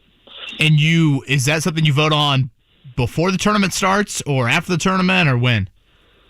No, I think the ballot goes out generally the week of the state finals, and I normally wait until the state finals are over. They leave it open until I think probably, like the girls right now, I believe this basketball vote is still open until today or tomorrow. So you have a few days after the state finals, maybe open until the end of the week. So you have a chance to count those state finals into your thought process. Kyle Neddenriep is our guest. He's on the Payless Liquors guest line. Sectionals upon us in high school basketball. Kyle, in terms of Class 4A, I'm going to read to you and for our listeners 3 sectionals. I want you to tell me which one you anticipate being the most competitive. Okay, you got Noblesville that has Carmel Fishers, Hamilton Southeastern, Noblesville, Westfield, and Zionsville. You have North Central, which has Tech, Cathedral, Attucks, Lawrence Central, Lawrence North, North Central, and Warren Central. You have Ben Davis that has BD, Decatur Central, Perry Meridian, Pike, Roncalli, and Southport. Of those in 4A, the one that is going to be the most fun to watch is which? Oh, man, you're killing me, Jake. I would say I'm going to split my time between the first 2 you mentioned. I'm going to say this year it'll be the Noblesville sectional because I think top to bottom, and it's a 6-team bracket. not 7 like North Central's. So you have one team in Warren this year who gets the bye into Friday. But I just think that top to bottom, that's probably the toughest sectional. And normally it is sectional 10 at North Central. This year, I would say Noblesville slightly better, and it's in part because that's kind of been Carmel's playground here the last several years, and I think the level of the other competition, including Fishers, which is actually ranked ahead of them right now at number 2 in the state, the level of competition from the other teams is just better this year, I think, than it's been. So I would slightly give the nod, but I will say, and I've kind of thought that throughout the year, but then I've kind of waffled a bit because it seems to me like all these teams in sectional 10 at North Central are better now than they were at the beginning of the year, or they're playing their best basketball for the large majority of them right now. So I think it's kind of evened out here as you get closer to the end of the season. And from what I've seen this year, I do think the sectional 11 at Ben Davis is probably I think the Giants are really a state title contender if they're playing at their top level, and I think they'll win that sectional. I think Pike is a really good team as well, but they don't match up great with Ben Davis, and even Bill Zick mentioned that earlier in the season. That'll be a tough, if they get to play Ben Davis, that'll be a tough game for them. They've lost him twice already. So I think Ben Davis will win that. I think it'll be challenged, but I think they're going to win it. So I would put that one third. But yeah, I would slightly give the toughest designation to the Noblesville sectional this year. Speaking of that sectional, and Kyle Neddenriep is with us from the Indianapolis Star here on the Payless Liquors hotline. I got a buddy that goes to quite a bit of Carmel games, Kyle, and he talks about Pete Suter, and I believe is going to Bellarmine, if I'm not mistaken. Yes. And he says to me, and there's a group text, he's like, I don't know how he is not going somewhere bigger than Bellarmine. Could you kind of fill us in on Pete Suter and whether you think he's even a better player than a team that just came into D1? Yeah, Pete's a guy who was hurt during the summer, so that hurt his recruitment. I would say he had an injury in July and then had to come back from that. He was also hurt a little bit during the season, so I think that is part of it. Part of it too is just and I know it's been written about a lot, but just kind of the nature of the transfer portal and how it's affecting high school kids. And maybe that's something we need to write a little bit more about to explain it. But I know coaches out there who are, and I think it's probably the right way to go. You're kind of recruiting the portal before you're recruiting high school kids. So I think that part of it, and also the extra year because of COVID, all those things kind of affected Pete. And then, in Pete's case, he's not a guy who puts up, 30 points a game. He's more of a 13, 14 point a game guy. He can score 30, and he's had a great season. If it's sometimes, stat wise, his impact on a game doesn't always. I mean, he's a big time defensive player. Hustle guy.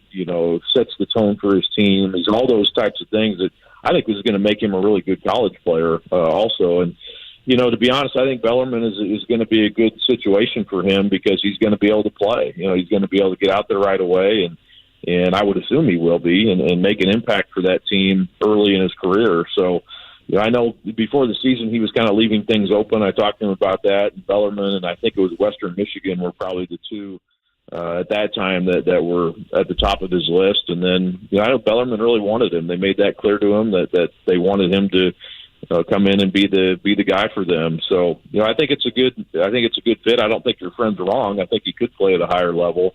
But I think, looking at what his options were at the time, that I think it's going to be a good situation for him to be an impact player right away. But, and also the thing about Pete, he's, with that Carmel team, he's 15-0 in his career in the tournament. The only year they didn't win it was when the pandemic happened and they didn't get the chance. And that might have been they may not have won it that year, but I guess we'll never know. But he's never lost a tournament game, so that's pretty good to have on your resume.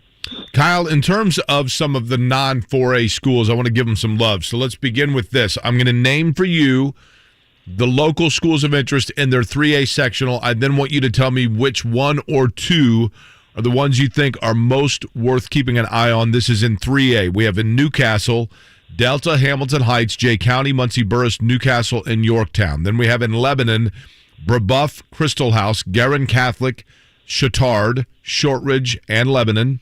And in Speedway, Beech Grove, Heron, Indian Creek, Ritter, George Washington Community, and Speedway. Of those schools, which one is the one that you say, look, this team right here is lights out?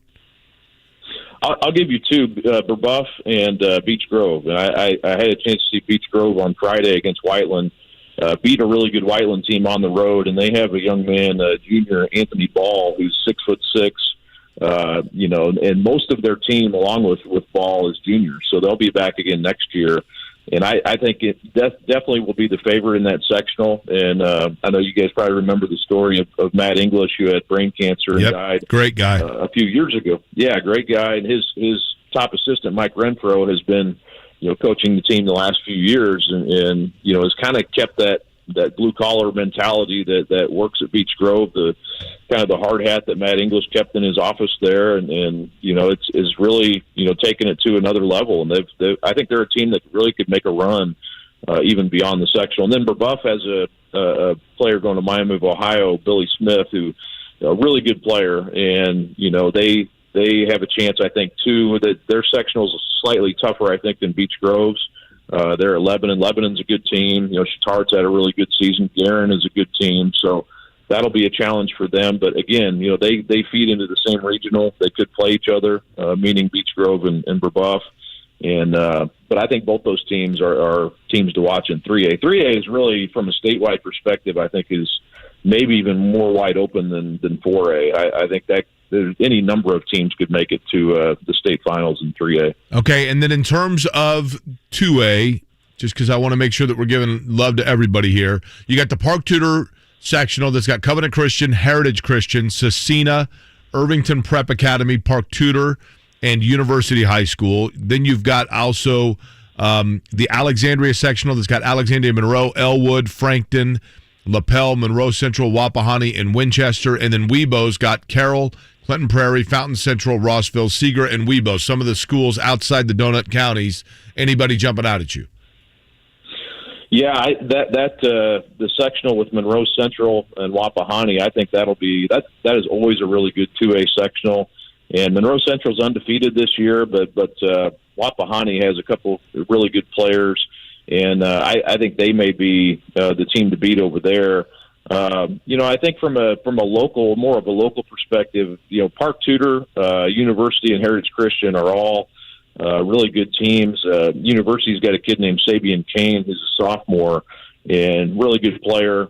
Park Tudor, Jermaine Coleman is a really good player, a junior. And that is a game they play. Park Tudor and Heritage Christian play right out of the gate. So you have two of the better juniors in the area with Coleman, and then Miles Colvin, who's going to Purdue from Heritage Christian, playing against each other. And that's this is the first time Park Tudor has ever hosted a sectional, because they have their new facility over there. So they're able to host a sectional for the first time. So that's something unique as well this year. But though I think that one, with University actually beat both Park Tudor and Heritage Christian during the season. But they may not even, be the favorite. If you look at it, I think it could be the winner of that Park Tudor Heritage Christian game. And I kind of like Park Tudor to come out of there from in their first year hosting a sectional. Yeah, Reich was saying that he feels like this is the most wide open he's seen the four classes entering the tournament in quite some time. Kyle, we'll end with this. I know Jake, I think, is leading North Central out of the tunnel tomorrow night in the Panthers. Hell yeah. Costume, 6 o'clock tip, the North Central Panthers against my Fighting Irish of Cathedral. Should I feel confident about my Irish finally breaking the sectional drought, or I should say just a game, let alone the sectional title, in what is a brutal draw for both Cathedral and North Central? I don't know, Kevin. I mean, that's it's been this is maybe the most talented Cathedral team they've had in a while. You go back to that 13 team that made the state finals, maybe, but they just haven't done it yet. So, and this is a city champion versus county champion game right out of the gate. North Central hopefully will have Joey Brown back, who took a terrible tumble against Center Grove a couple weeks ago and hit his head. He had a concussion, but I think he should be able to play. So that'll help North Central. He's really key to what they do. But I picked Cathedral to win the sectional. I'm not completely confident, but this is kind of their year. If they can put it together and play like they can beat anybody. But as we know, it's a one-game scenario at this point, and they just haven't done it lately. So there's sort of that mental block I think you have to get over. And I really think if they can beat North Central, that will relieve some of that pressure, that sectional pressure, and maybe that'll allow them to run the table in the sectional. But I don't know. That's sort of one of the big storylines. Is can Cathedral get over the hump? And I know that's something they've been talking about a lot this year. So. We'll see. Tomorrow night should be a great game. North Central, a lot of pride there. Obviously, Kevin Gant coming back to coach at his alma mater and has kind of revived that program and galvanized the fan base there. So should be a lot of fun out there at North Central. Going to be a very entertaining month for Kyle Neddenriep, and an incredible job all season long covering basketball along with football, of course. And enjoy the next month, Kyle, and hopefully you can sleep in April. All right. Thanks for having me on, guys. That's Kyle Neddenriep from the Indianapolis Star right there on the Payless Liquors hotline. We are, Kevin, still 40 minutes from the pop quiz, but I'm going to give one to you right now. Oh, okay. Do you want to tease it and do it when we come back? I'm going to give you the question, and I want people, if they want to give me their guesses, they can do it on Twitter, at Jake Query, JakeQuery, right? Okay. Or if you have my number, I guess you can text me your guesses. Lafayette Jeff will try this year to become just the fourth school in Indiana boys high school basketball. Just the fourth school to win 70, their 70th sectional championship. Only 3 schools have won 70 sectional championships. That's a tough one. Can you tell me the 3? Gosh, I don't think I can. I will tell you only one of them is south of US 40. One of the 3 is south of US 40. 3 schools have won 70 sectional championships. I'll try to do it when we come back. That's Jake Query, Marc Dykton, Kevin Bowen on a Tuesday here, 93.5, 107.5, The Fan. Hey guys, it's the new year. Are you still struggling with erectile dysfunction? I've yet to meet anyone that enjoys timing those intimate moments around a pill. Well, now you don't have to. The advanced wave technology at Pine Grove Medical Clinic has been shown by Cambridge University and the Cleveland Clinic to restore and even regrow blood vessels. It can improve circulation and eliminate erectile dysfunction. No pills and no side effects. If you're ready to put a stop to your ED, call us in the next 2 minutes and you'll receive a consultation, assessment, and blood flow ultrasound free. Plus, a special gift that produces immediate results in the bedroom. You're going to love that. Trust me. This is a $600 value, free to callers now. 317-552-1111. That's 317-552-1111. Guys, get rid of your ED and get that spark back. Call Pine Grove Medical Clinic now to qualify. 317-552-1111. Seeing our designs come to life, then posted and shared on social media makes my day. I'm a jewelry designer at Shane Company. Our design team is excited to bring you new and unique engagement ring and wedding band styles throughout the year. We travel the world for inspiration, concepting and creating fresh designs.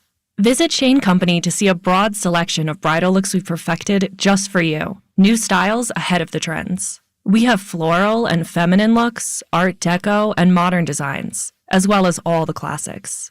Once you find an engagement ring you love, we have so many options to make it uniquely yours. For your center stone, we offer natural diamonds in 10 different shapes, as well as vibrant sapphires in over a dozen colors. Or you can choose a ruby, aquamarine, or peach morganite. Then add your own touch with an elegant decorative crown and engraving. So come in and bring your dream ring to life. Now you have a friend in the jewelry business. Shane Company and ShaneCo.com. Ready to save more on your mobile bill? With Spectrum Mobile, get unlimited data and nationwide 5G for just $29.99 per month when you get 2 or more lines. All with no contracts, added taxes, or hidden fees. And now for a limited time, you can save up to $300 on the new Samsung Galaxy S22 series. This is the epic new smartphone you've been waiting for. Visit SpectrumMobile.com today for details. Offer valid for new customers on 2 or more unlimited lines. Spectrum Internet required. Subject to change. Visit SpectrumMobile.com for offer details. Whether your car has small tires, big tires, tires that go fast, tires with extra grip, or tires that just get you from here to there, they can be an unexpected expense. Don't wait any longer. At Big O Tires, we have no credit-needed financing available. So no matter your budget, no matter your situation, we have the lowest prices on every kind of tire every day. With multiple lending partners, our financing is tailored to you with credit options made easy. Don't wait another day. Take advantage of our good to no credit financing today. Big O Tires, the team you trust. Daughtry. The dearly beloved tour. The multi-platinum, multi-award winner returns this Saturday night at 7. Marah Theater at Old National Center. Special guests Tremonti and Lyle. Tickets on sale now at livenation.com or oldnationalcenter.com. Daughtry. The dearly beloved tour. It's Super Cash time at Old Navy. Right now, redeem your $10 in Super Cash and save $10 on every $25 purchase. Use it on everything. Run to Old Navy or OldNavy.com today. Valid 2/26 to 3/6. Excludes gift cards and clearance. See OldNavy.com/supercash for more details. Soccer Saturday between Indy 11. If this is your football, this is your show. Saturday at 9 on The Fan. Yo, tell me whose time it is now. You're listening to Kevin and Query on 93.5 and 107.5. The Fan.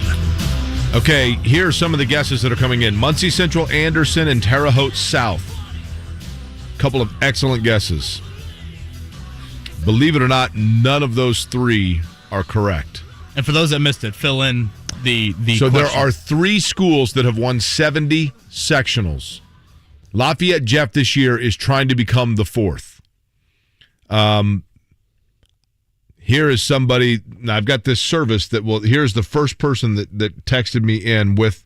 They had to have looked this up, right? Yeah, I was gonna say I'm seeing a couple right answers here. Are you really? Yeah. Jeremiah Johnson knew, and I'm impressed. My buddy Brian Anakin said, "What about Bedford, North Lawrence, Marion, and someone in Gary, or maybe Jasper instead of B&L?" B&L's a good guess as well. Marion is an outstanding guess. Marion is, in fact, correct. They are 3rd with 70. I think the second is the sleeper here. I think the second one is the one. And Is this the one that I got right in the break? No, the one that you were missing, I think, is the challenge. Okay. So I said Marion. And should I say the other one? Go ahead. I said Marion and Kokomo. Those are my first 2 guesses. The Cats with a K. Kokomo is number 1 at 74. And, of course, they have billboards all over the place recognizing their 1960 or whatever it is state championship. But then I hit a wall. I guess Newcastle. Kokomo has 74. Marion has 70. Okay? By the way, if you are the one whose cell number ends in 3972, text me your name because you were the first one to get this right, and I want to give you kudos. Mine ends in 3968. Does it? 3972. If you sent me, you were the first one to get this correct. And I'm really impressed that people knew this. Marion is, of course, the one that jumps out at people because of the Purple Rain. And, you know, they've obviously been unbelievably rich in tradition. Kokomo has a huge tradition, but I think a lot of people forget about that. Big Glen. Yeah. That's what I'm seeing. I'm seeing Big Glen, and then I've got one that didn't tag you in Twitter, Jake. Adam Hughes. But Bert has it as well. Adam Hughes got it. So you said the final school was south of US 40, correct? Correct.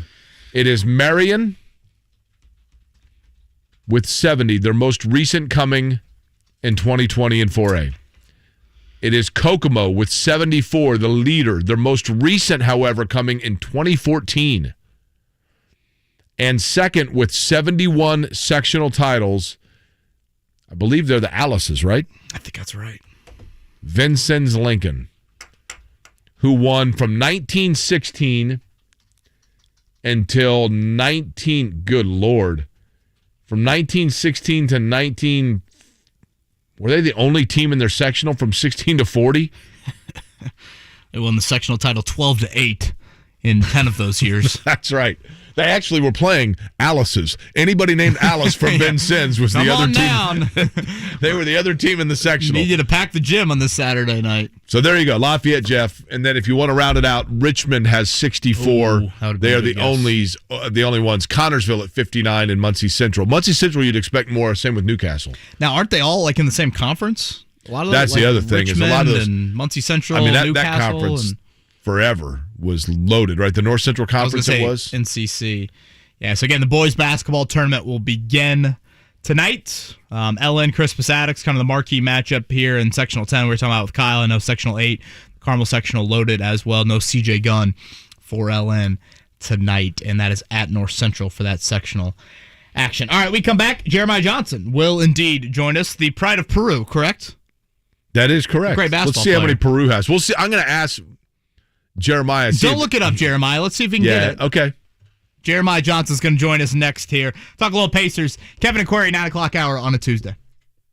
The Super Bowl was only a few weeks ago. The Rams were built to win the Super Bowl. But the 2022-23 season is fully underway. The NFL Scouting Combine. As the future stars of the NFL come to Indianapolis. The stop. Purdue's David Bell. Well, for me, it's Aiden Hutchinson, Michigan. The NFL and the city of Indianapolis. The NFL Combine is in town this week. Don't miss a minute with continuing coverage on 93.5 and 107.5. The Fan.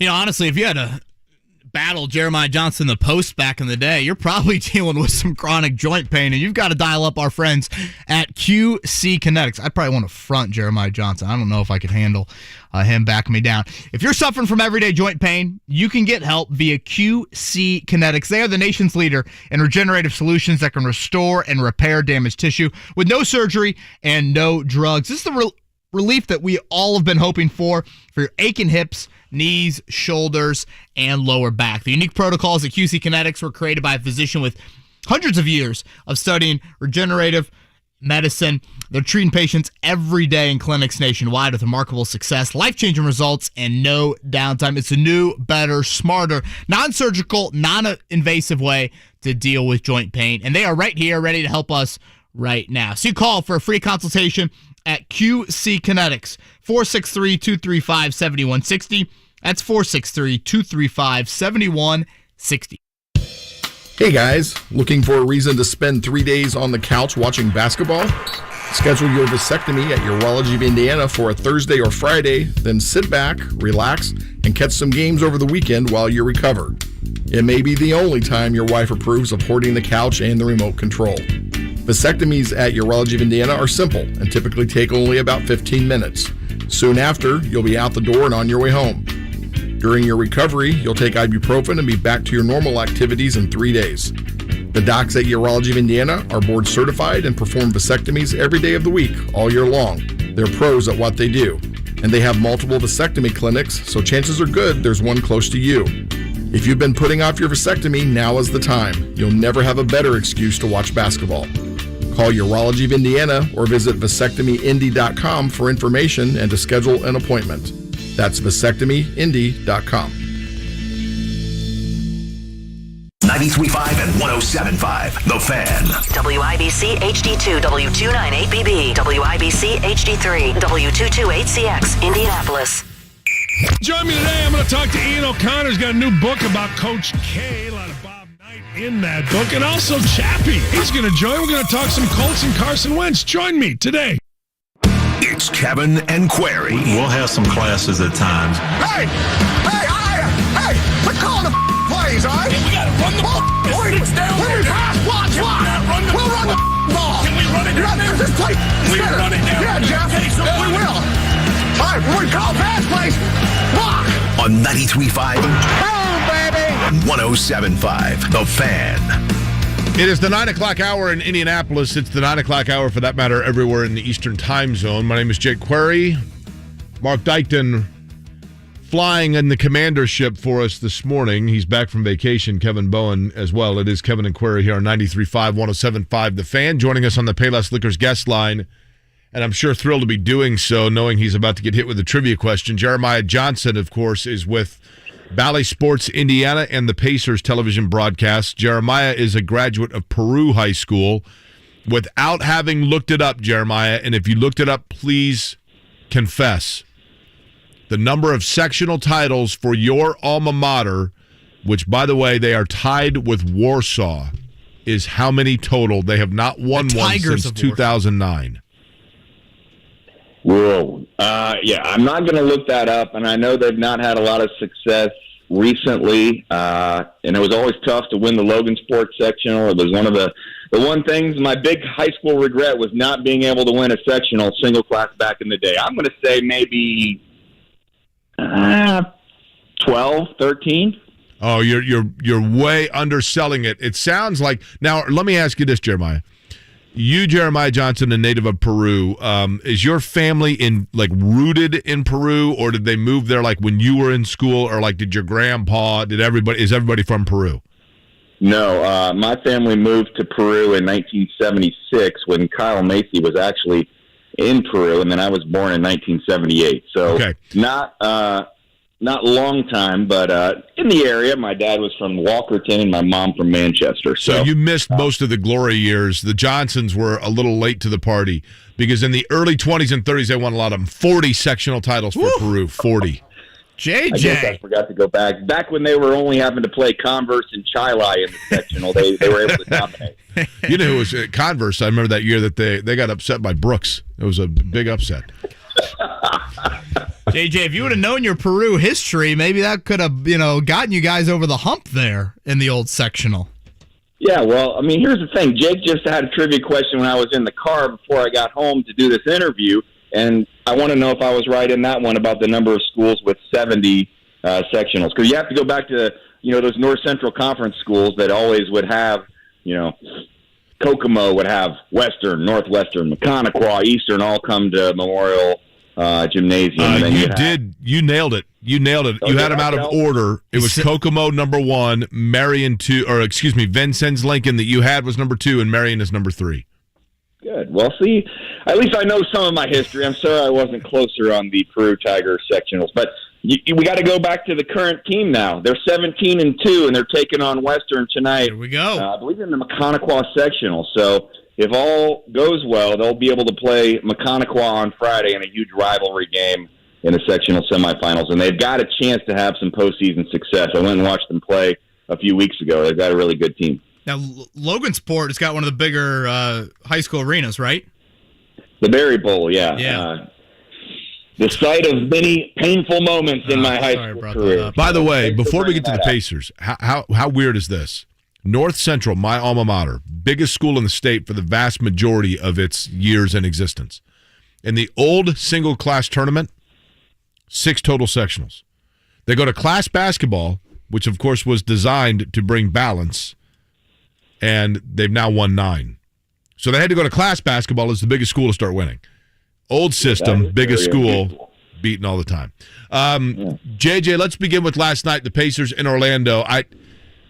How much do you think where they are now, when Rick Carlisle is putting together combinations on the floor, when you watch a Pacers game, how much of that is about trying to come up with combinations that are winning you games right now versus simply seeing what combinations you are keeping in place to build off of beyond this season? I'm not sure. I think it's a little of both, but I'm not sure if you're putting together combinations you want to see next season, but you're trying to get players in a position to succeed so you can individually evaluate them to know if they are players you want to use in the future. And that's one of the things we've been talking about over the last week or so is in early January, you started to see different guys get opportunities. You saw Dwayne Washington Jr., you saw Kiefer Sykes, you saw Terry Taylor, and then O'Shea Brissett got a bigger role. Then you got the Sacramento Kings players, and you got Jalen Smith. And so there are a lot of different guys getting opportunities that you want to see them succeed in what you're saying is a 5-man combination on the court. But more so, you want to see of these, let's say, 10 to 12 guys that are playing now. Last night at the end of the game, they only had 8 available. But of those guys, which ones are the ones that you want to have as part of your future? Because there are going to be some decisions that need to be made, and maybe the 8th, 9th, 10th spots are open for next year. And if you can say Dwayne Washington Jr. is going to be a solid, backup or maybe third string guard. We want him as a part of this team in the future. You need to see if he has a chance to succeed or excel, and then that's the combinations you're talking about. So there's a lot of evaluation going on. A lot of those guys had some good opportunities early, and maybe now there's some film on them, and maybe it's a little harder for them to achieve success. So that's probably the biggest thing I'll be watching is Terry Taylor, Dwayne Washington Jr. Can those guys show that they are going to be a part of this team moving forward? They can be counted on. Jeremiah Johnson from Bally Sports is with us here on the Payless Liquors Hotline.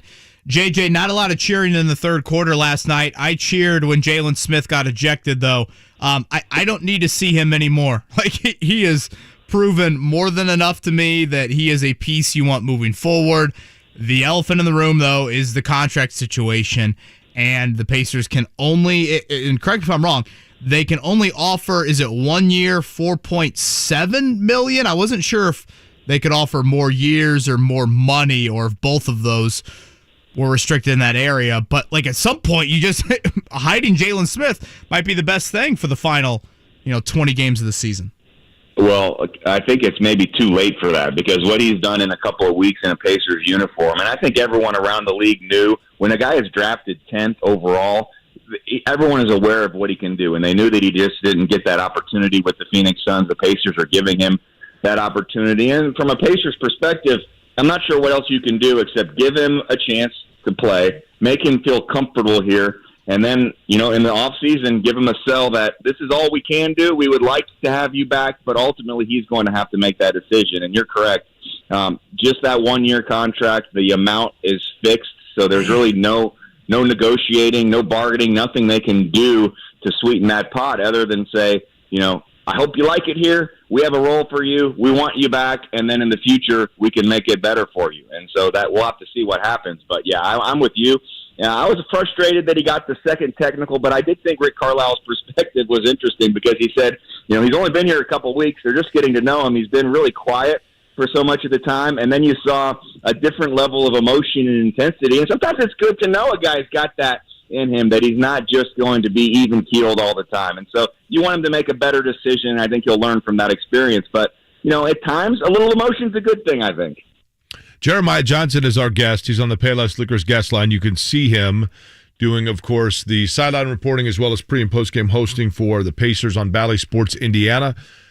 Jeremiah, in terms of this roster and where the Pacers go moving forward, can you give me the name, I'm going to go with two players from Pacers past, not saying that this player is who they need. Like, I'm not saying, well, they got to go out and just get Paul George again. That's not what I'm saying. But in terms of, for people that are curious, the skill set that this roster lacks, the pieces to the puzzle that this roster lacks, are guys that bring or take up the space of what two current NBA players or former Pacers that people would know what they bring to the table?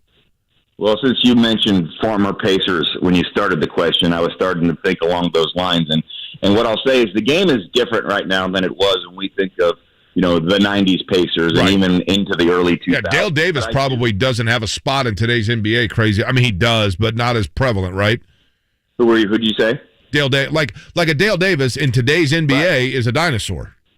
Yeah, so what I would say is let's have a combination of Dale and Antonio, even though they're not actually brothers. We always call them the Davis brothers. And the shooting is not something that Dale Davis did well, but I do think you need that toughness and that enforcer type of player, and you have to have that on your roster. Someone that if someone goes inside, they're going to have to get some contact. It's not going to be an easy basket, and if it's a tough situation, you can just look at him and be a little bit intimidated. So I would like a player like that on this roster. I think that's important. And let's just go back to I thought you needed a better point guard. Yeah, a guy like Marc Jackson, to me, I see some flashes in Tyrese Halliburton. Just with the playmaking, maybe a little bit of a pass first. I think he's going to turn into a much better scorer than Marc Jackson was. But I think they've already got that. So if you said before the trade deadline, I'd like a little bit more shooting. I'd like an enforcer type and a point guard. And I think they got the shooter in Buddy Hield, and they got the point guard type. And so now maybe a little more physicality. But there are some spots where the Pacers do need to improve. And if you look into the offseason, now I'm going to say maybe another playmaking type of guard and then maybe a 4 position, a power forward. So those are the two just positions I'm looking at. Jeremiah, if you're going strictly off need, and Jeremiah Johnson from Bally Sports is with us here on Kevin and Query, probably like a wing, potentially another big, if you're going to fill out the pieces of the puzzle under contract. I mean, the Pacers do have Halliburton, Duarte, Malcolm Brogdon, Buddy Hield. But I'm watching that game last night, and you see what Jalen Suggs can do getting the rim, even a guy like Markelle Fultz. I still think if a Jaden Ivey is sitting there and that chance to acquire just that elite level athlete that can break down somebody, get to the lane. Halliburton is athletic, but I wouldn't call him just this dynamic, crazy speed, Ja Morant type athlete as a point guard. I still think that's an important ingredient for the Pacers to find. Maybe it's not Ivy, but I guess as I look ahead towards the draft, if you get that to kind of complement what you have in the backcourt, then I think you really have a diverse group of skill sets back there.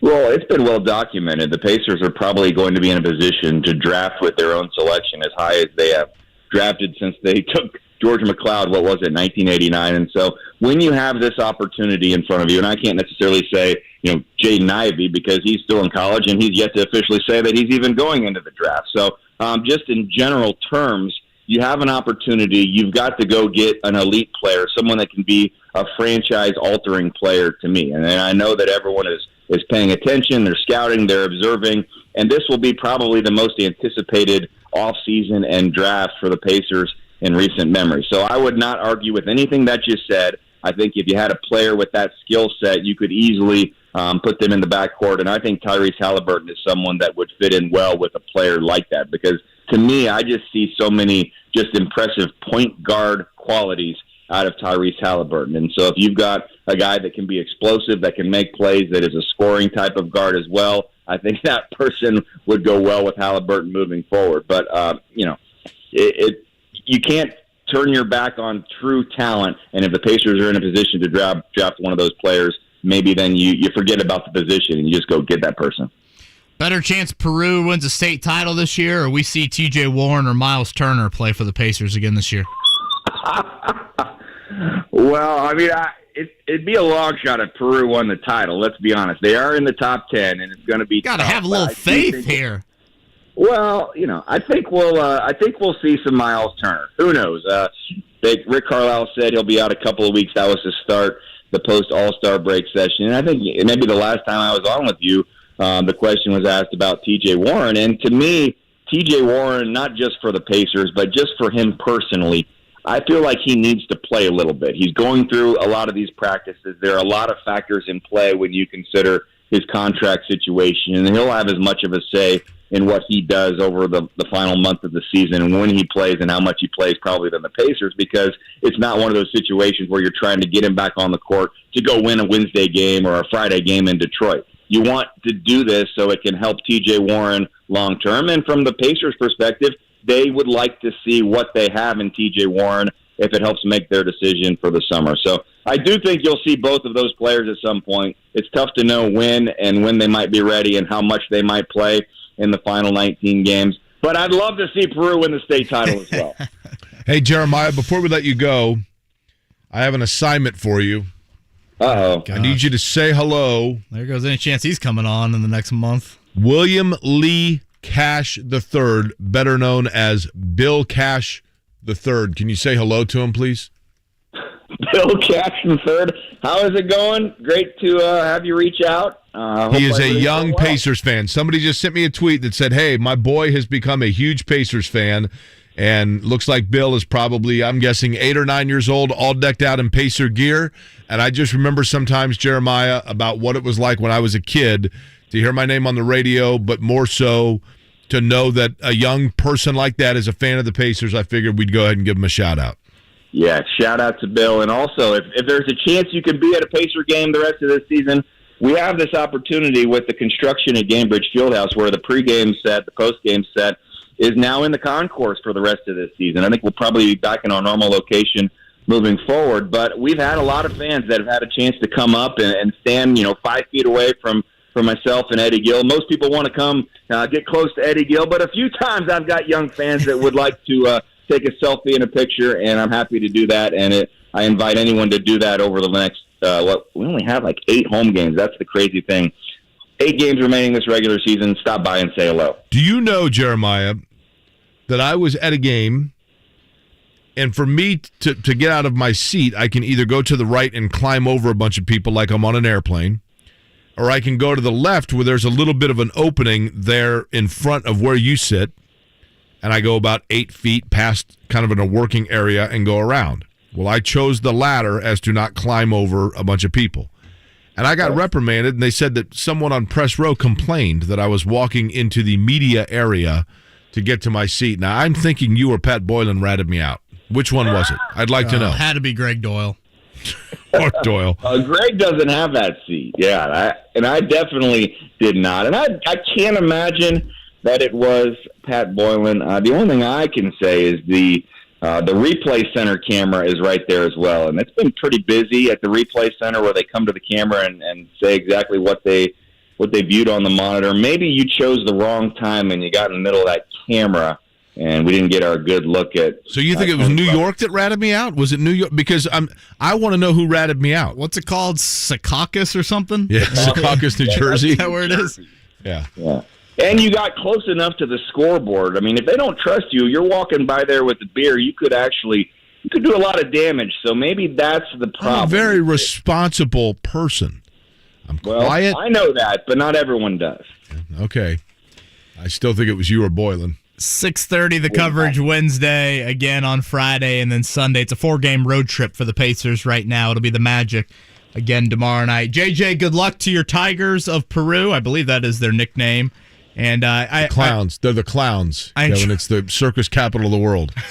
Their center's on stilts. They got a 9-foot tall center because he's on stilts out there. They're impossible to contend. I do feel like Peru always has a big guy. Now their point guard though is a little fella, but I'm telling you, their center very challenging. JJ, enjoyed the pregame show last night, and we'll be watching on Wednesday. All right, thanks, guys. That's Jeremiah Johnson. You know that's the circus capital of the world, right? I did know that, yeah. Like if you go to Bangladesh and you say you're from Peru, they're like, oh yeah, the circus, Indiana, the circus capital of the world. They all know it. Pour out the red carpet for you, just and you immediately walk in. Greencastle, Indiana, world's famous tree coming out of the courthouse. You go to Germany, you tell people Greencastle, oh yeah, or not Greencastle, Greensburg, excuse me. Greensburg, Indiana. Oh yeah, the tree in the courthouse. You would love this. Rosie's favorite book right now is about the state of Indiana, and so I feel like I've brushed up on my state flower and state tree. Peony, right? Right, and the state tree? Is it the tulip or the dogwood? Tulip poplar for the state tree. You are a rainbow of information. It actually is quite popular, just so you know. Oh, boy. That's how they say it down south, Kev. Come on. Mark, please start up the music. The Sports Center update on 93.5 and 107.5 The Fan is presented by Big O Tires, the team you trust. I have brand new headsets, and that sounds like terribly overmodulated in my ear. Did I buy junk? These headsets? Where did you buy those from? What's that? Was that from the airport? Where'd you get those from? You got that along with the got it from the vending machine? Nuts and berries. They handed them out on the plane, Mark. I told them. I love these. These are earbuds. I love them. I know they're wired. Speaking of loud environments, it will be that tonight at the Kohl Center, 9 o'clock. Purdue traveling to take on the Badgers, a game that they need to have to win the Big Ten. Wisconsin ranked number 10. They moved up. Purdue down to number 8 in the latest AP poll. Minus 2.5, Jake. That you weren't too surprised by that. Purdue favored? No.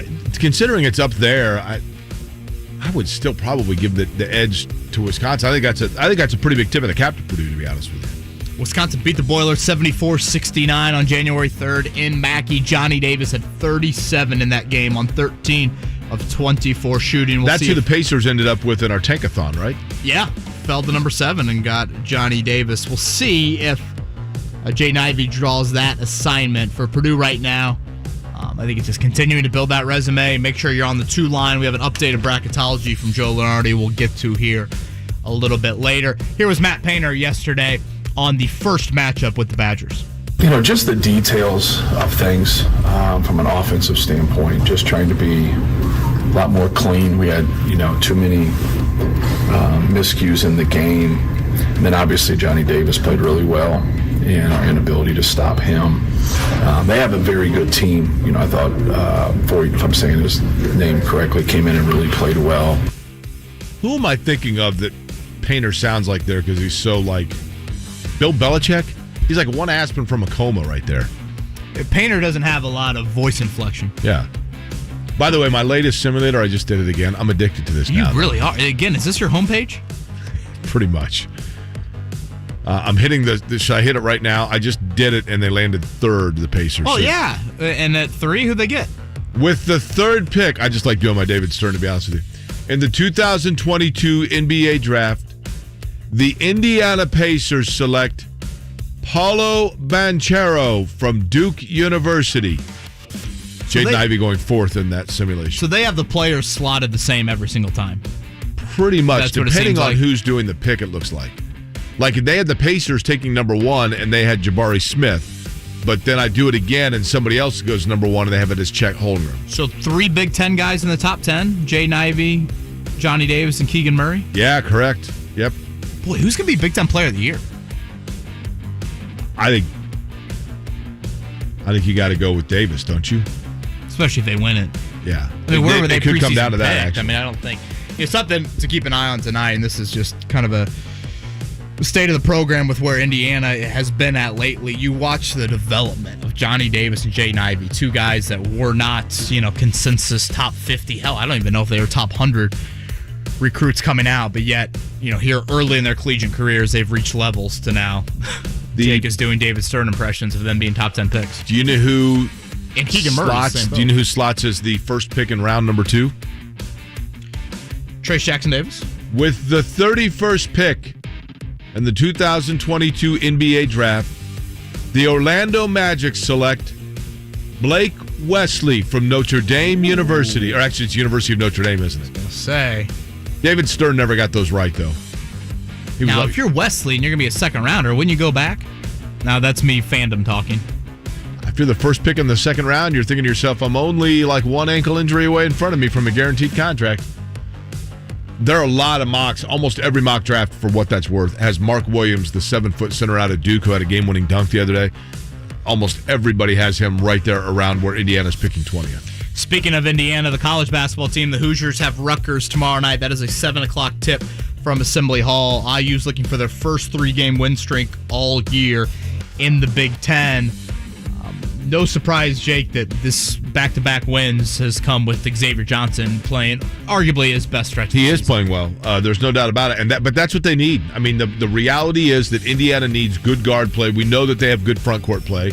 Trace Jackson Davis obviously is not putting up the numbers he did at the beginning of the year, but you get good outside shooting, and that alleviates a lot of problems for Indiana. That updated bracketology we'll get to here to close things out has a very interesting note on where Indiana and Rutgers are slotted. Jake's boys did not help out the Hoosiers last night. Yeah, last night, Wyoming losing at home to San Diego State. San Diego State's one of those teams that's trying to sneak their way in off of the bubble, and that certainly helped them, which makes for a precarious position for those that are in the same company. Butler's got the week off. They've got Villanova on Senior Day at Saturday at noon over at Hinkle. Tonight, IUPUI gets their tournament hopes started. They have the Horizon League Conference Tournament, Jake, with 5 players. They're heading to Oakland. That is the Oakland in Michigan. They are a 21.5-point underdog. Don't foul anybody in round 1. Do not foul anyone. We only have 5 guys. I mean, don't you have to play zone? Yeah, it's unbelievable. Amazing. I mean, I get it. I know that IUPUI has had some difficult circumstances, with the Jason Gardner departure. I mean, it really has set back that program immeasurably. I kind of forgot this, but Greg Doyle wrote a column on it yesterday about it. Remember, during the pandemic, they were looking to hire a coach, and there was like a hiring freeze put on by, I believe, the university. Was it Indiana or Purdue? Or, for some reason, IUPUI could not make the hire at the start of the pandemic. Right. So that has delayed, obviously, where they're at right now with Matt Crenshaw, former player, taking over. We talked about this with Jeremiah Johnson. The Pacers lose last night, 119-103 to the Magic, outscored by 16 in the third quarter. Chris Duarte aggravated his toe injury. He left in the third quarter. 21 turnovers for the Pacers. Malcolm Brogdon did not play, still not playing yet in back-to-backs. Pacers haven't won consecutive games, Jake, in more than a month. And JJ said there's only 8 home games left. We have 20 games left, 19 left. I mean, I know he mentioned you want to see Warren, you want to see Turner. Do those guys want to play? Like, do their agents want them to play? I know Warren's a free agent, but dude hasn't played basketball in 14 months. Are they going to get to 30 wins on the year? No. I mean, this will be their worst season since.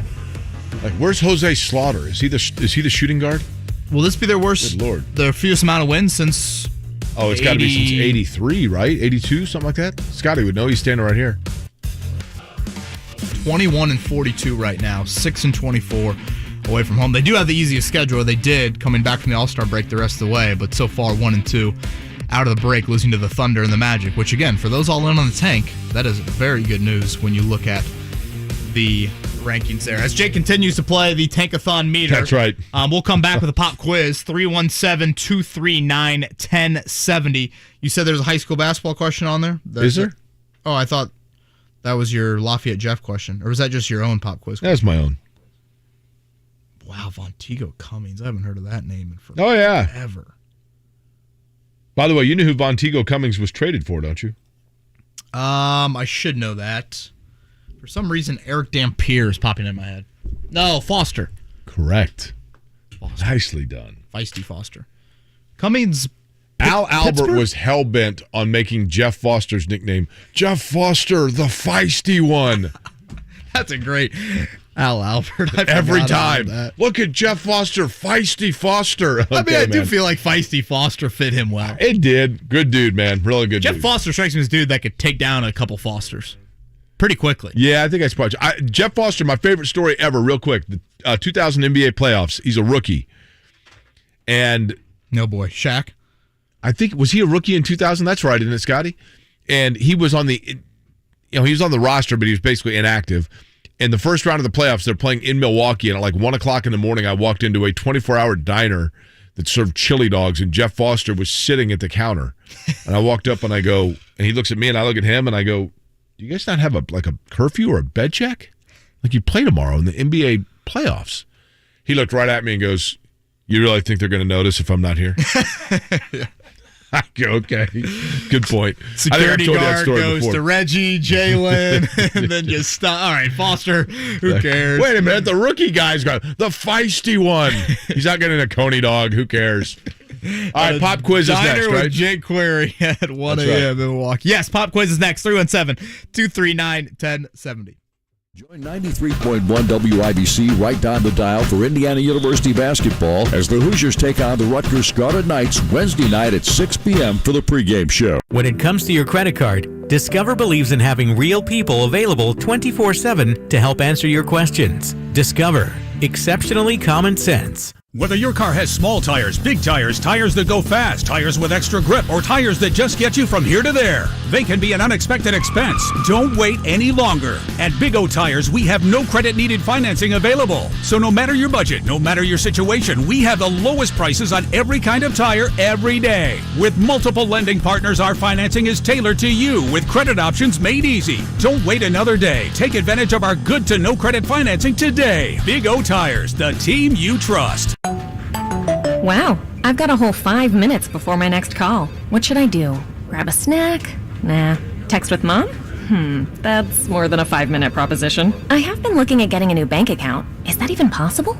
Can't believe you have extra time? You won't believe what you can do with it. Open a Regions checking account online in as little as 5 minutes. Then enjoy award-winning service and banking tools and tech that help you live in the moment. Learn more at regions.com/live in the moment. Regions Bank, member FDIC. The non-stop action of tennis takes center court at Bet Rivers Sportsbook. Bet Rivers serves up an exciting tennis betting experience like no other with a massive number of live in-game betting options, including point-by-point betting. But don't just bet on the game live. Watch it live. Bet Rivers Sportsbook live streams a huge number of tour events from around the world throughout the tennis season. Try it today, and Bet Rivers will match your first deposit up to $250. It's a winner. Bet on tennis at Bet Rivers Sportsbook. Go now to betrivers.com. Must be 21 or over to play. Gambling problem? Call 1-800-9-WITH-IT. 1-800-994-844. It's Super Cash time at Old Navy. Right now, redeem your $10 in Super Cash and save $10 on every $25 purchase. Use it on everything. Run to Old Navy or OldNavy.com today. Valid 2/26 to 3/6. Excludes gift cards and clearance. See OldNavy.com/supercash for more details.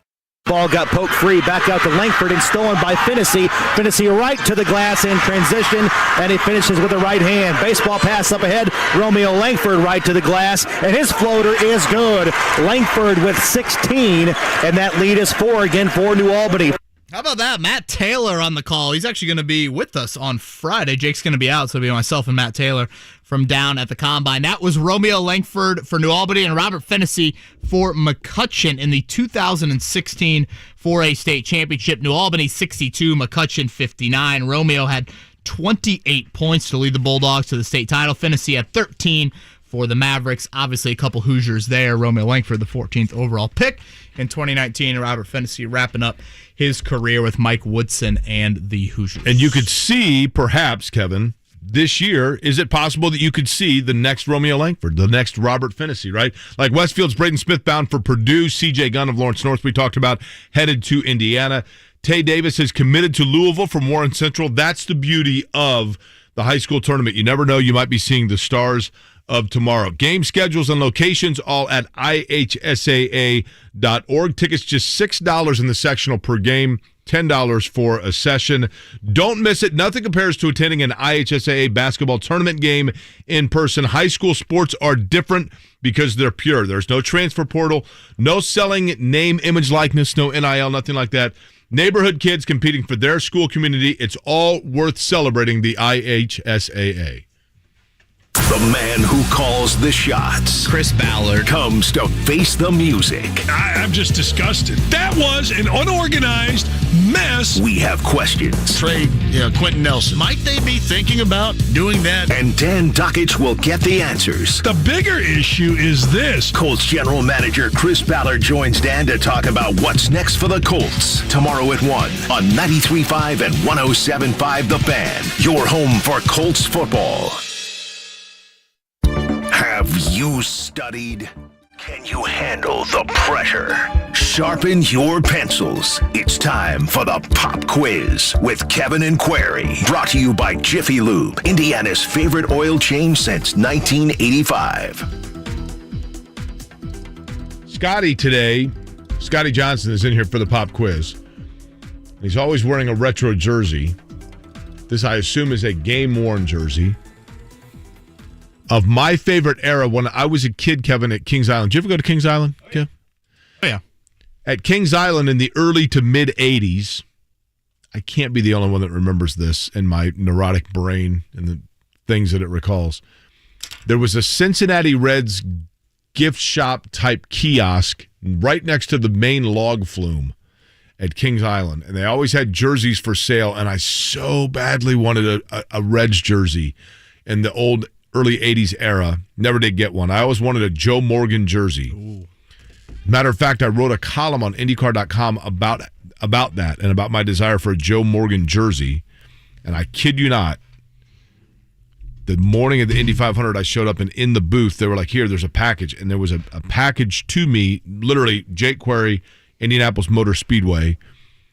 And the postmark was from Ohio, but there was no address. But the stamp was from, and I opened it up, and it was a signed Joe Morgan jersey. Wow. Couldn't believe it. You still have it, I hope? I do, yeah. It's framed. Scotty is wearing a Reds jersey, and I thought, well, that's cool. It's one of the early 80s, 1983. It's the pitching coach. That guy might have worn that Fisher with a C. You know what? This year for the Reds, if they do play baseball, their pitching coach might actually pitch for them with what their roster looks like. He's actually starting at point guard for IUPUI. Yeah, exactly. Okay, number 1 through 8, Jake, on today's pop quiz. I will go with Scotty's wearing jersey number 6, so I'll go with number 6. Who we got, Mark? Austin. How you doing? Good, Austin. How are you? Man, I am fantastic. Austin, where are you at right now? I am at work. I work in Carvana, so there's a lot of white noise. Now, Austin, have you called the show before? I have. Am I not allowed to call again? Oh, no. Call. I mean, no, we only have You're about a 10 repeat player, right? You got to call. We talked about Carvana last time, right? I believe so. I might add that I do listen to your show every day. Well, we appreciate that. For that, Austin. You ever met Jimmy Johnson? Jimmy Johnson? Yeah, isn't he a Carvana? Doesn't he have the Carvana sponsor, Jake, for the IndyCar races? I've never met the actual driver, but they have had the model car come through. Okay. And we got to go look at it and stuff, take pictures of it. Now, what do they do with the coins that people use for that vending machine? So the coins, I do believe they have a special coin that you can like take to the vending machine, and it has a code on it, I believe, where when you put it in the vending machine, it knows what car you want, and it brings it down to you with the keys already inside of it. Well, that's very exciting. That's a hell of a vending machine. Austin, you ever been to Austin, Texas? I have not. You been to Austin, Indiana? I have not. Okay. Well, that's an interesting place. Okay, here we go. Question number 1 for you, Austin. 11-time Indianapolis 500 starter Danny Ungaius, also known as the Flying Hawaiian or Danny on the Gas, depending on who you talk to, did pass away over the weekend at the age of 79. Now, in the starts that he made in Indianapolis, 10 of those starts came over a 10-year period from 1977 to 1986. Ungaius' car carried the same number in all 10 of those starts. So which car number was Danny Ungaius in those years most linked? Car number 15, car number 22, car number 25, or car number 29? Well, you know what? 15 is my favorite number, so I'm going to go with 15. Okay. Austin, sometimes in a vending machine, you put this amount of money into it. It's one coin. 25. You want to go with 25? Okay. Yeah, let's go with 25. Right. Sounds good. 15 can still be your favorite number, Austin, but I just want to get you started off on the right track here. All right, John Morant, who was incredible last night. The highlights are really breathtaking. Scored 52 points in Memphis' win over the Spurs last night. The 52 points breaks the Grizzlies' record for most in a game. Whose record did John Morant break? A, Mike Miller. How about 2 Mike Miller mentions in the show? B, Pau Gasol. C, Jaren Jackson Jr. Or D, his own? I want to say that's his own record. Okay. Question number 3. Last night, Toronto Raptors rookie Scotty Barnes, I believe out of Florida State. Isn't that right? Scotty Barnes? Yes, correct. Mm-hmm. He had 28 points, 16 boards, 5 steals. Who was the last Raptors player to have a line of 25-plus points, 15-plus boards, and 5-plus steals in a game? Was it A, Kawhi Leonard, B, Vince Carter, C, DeMar DeRozan, or D, Chris Bosh? Let's go with Kawhi Leonard. Okay. I feel like I just heard one of those cars come down. A4, I believe someone just pressed on the machine. The Doritos are stuck in it. All right, number 4, Austin. Happy sort of 22nd birthday to Pacers guard Tyrese Halliburton, who was born on Leap Day in 2000. Only 4 players in NBA history have been born on February 29th. One was drafted by the Pacers but never played a game for the Blue and Gold. Was it A, Vonteego Cummings, B, Kawhi Leonard, C, David Bertans, or D, Jared Bayless? You know, I'm just going to take a shot in the dark and say Kawhi Leonard. Now, let me ask you something I here. didn't realize they drafted Bertans. We were just talking about this guy right before the break. Well, that Yeah, could have been loud at Carvana. Yeah, sometimes things can be kind of loud at Carvana. Not going to lie. Okay. Last one. On this day in 1996, the Naismith Basketball Hall of Famer, this Hall of Famer became the first coach in NBA history to reach 1,000 career victories.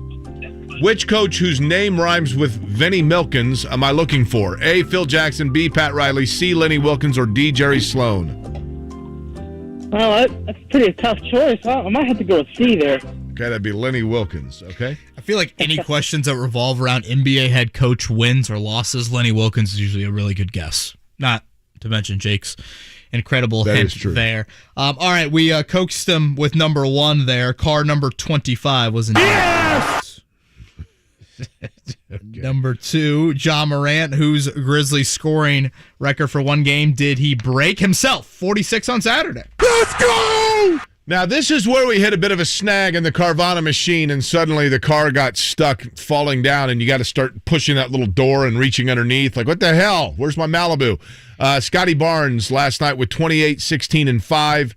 First time a Raptor has done that, not since Kawhi Leonard, but rather since a 42, 15, and 5 performance against Denver on December 7th of 2001, turned in by Vince Carter. You blew it! It's pretty darn impressive by Scotty Barnes. It is. You don't get to come back tomorrow. You don't even get a lousy copy of our home game. You're a complete loser. You lose. Good day, sir. Well, it was fun while it lasted. Indeed, Austin. Indeed. Vonteego Cummings, number 4, was the other leap year guy that never played for the Pacers. Lenny Wilkins at number 5. Jake, where would Ja Morant rank on I am paying to watch this guy play basketball in the NBA right now? Top 3, right? I mean, in terms of what he does, Giannis. Did you see the highlights last night for him? Yeah, unbelievable. I think the shot to end the first half was better than the dunk, and the dunk was absurd. You ask a really good question in terms of just the athleticism of I can't believe that what this guy can do. I mean, Giannis is probably number 1 because he's just such a freak, quite frankly. And Morant would be right there, right? I mean, I agree on top 3, Mark. I know you. Well, I'm just thinking out loud. You think that's a bit high? I'm assuming people have seen LeBron, have seen Durant, have seen Steph. I mean, they've all been in the league for if you've seen those people, then that might be a little different. But I think generally, if if you're a Bucks fan or if you're a Pacers fan and the Bucks come by one, there's Giannis, there's Steph coming to town. So if you don't see him very often, I'd say those. Who did you say are the top 3 then? Oh, I would agree. I would say Morant, probably Giannis. Trae Young. Trae Young could be up there. I mean, the appeal for Luka. Morant here locally is you only see him. Luka's up there too, but he doesn't have the flair necessarily, right? You only see Morant once a year. Memphis is in the West, so I think that adds the appeal of LeBron. We just saw so often. A guy that I think is really fun to watch because of his ability to catch lightning in a bottle. Again, doesn't have necessarily the flair of a Morant, but Damian Lillard, when he's on, is he can really fill it up. fun. I mean, it's like, oh my goodness. You just never know when that. I saw a video yesterday, I'm sure everybody saw it, of Steph Curry in a warm-up. Oh, yeah, that was pretty wild. 16 straight shots, just like from straight forward, moving 2 feet back. And somebody pointed out that in that particular game, he then went out and went 3 of 16 from the floor. Really? But I'm like, still, though, I mean. I felt like the crowd should have given him a standing ovation. It was impressive. It was very impressive. It's probably the only NBA arena where it's talk about a rare ticket to go watch Steph Curry warm up, but that's pretty much what it's come to with him. All right, we come back one final time. An updated bracketology. We'll look at where things stand for Indiana and Rutgers heading into tomorrow night, and where Purdue's got a little bit of travel on their schedule. I think that's an important storyline to watch for the Boilers over the final couple weeks of the season and the Big Ten tournament as well. Kevin and Query, looks like another beautiful, and I believe a 60-degree Tuesday here. 93.5, 107.5, The Fan. Hoops are happening, and college basketball's biggest stage is right around the corner over on PropSwap. Every season, prop swappers make thousands of dollars by simply buying and selling college basketball teams. Well, now is the time to find those Cinderellas where the odds are still high. So get to your local sportsbook, buy a handful of tickets, and list them on PropSwap. Remember, only one team needs to make a run, and that ticket will pay for the rest. You can buy and sell tickets over on PropSwap at any point during a game, tournament, season. Dark horses happen every year, so download the free PropSwap app today. Remember, PropSwap is where America buys and sells sports bets. If you're looking for better odds than what your sportsbook is offering, look no further. PropSwap is your answer. There's never been a better time to join. Use promo code FREE100 to receive a 100% deposit bonus up to $100. To find the best odds, join the real sports bettors and download the free PropSwap app today. A successful team knows how to play.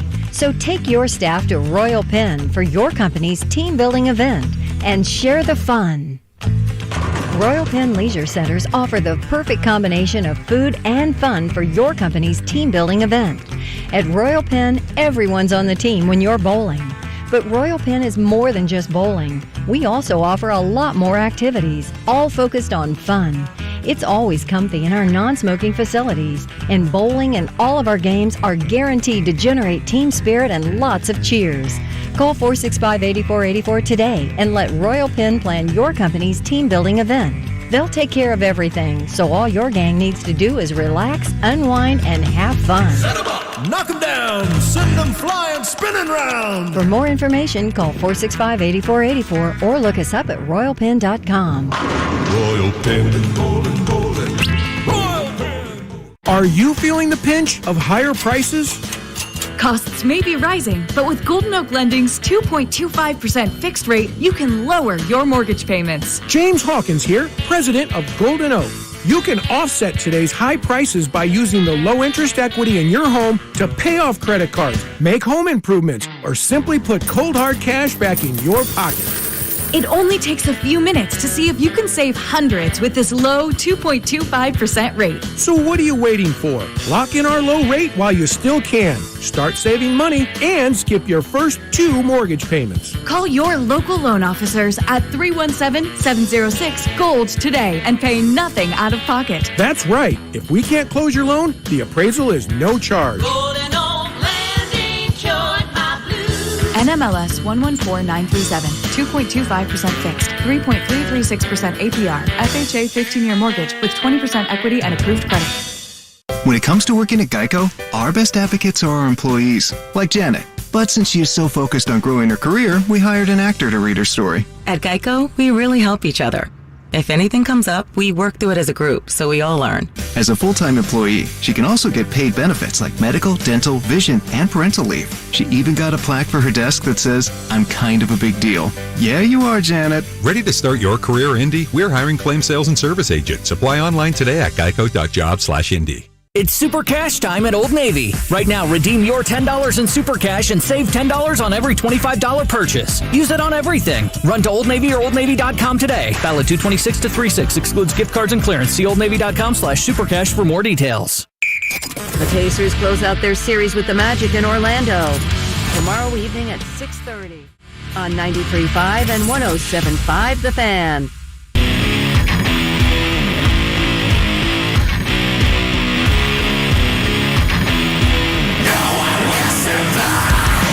You're listening to Kevin and Query on 93.5 and 107.5 The Fan. So basically, Kevin, what we know is in terms of the bracketology, tonight is big for Purdue in terms of seeding, perhaps.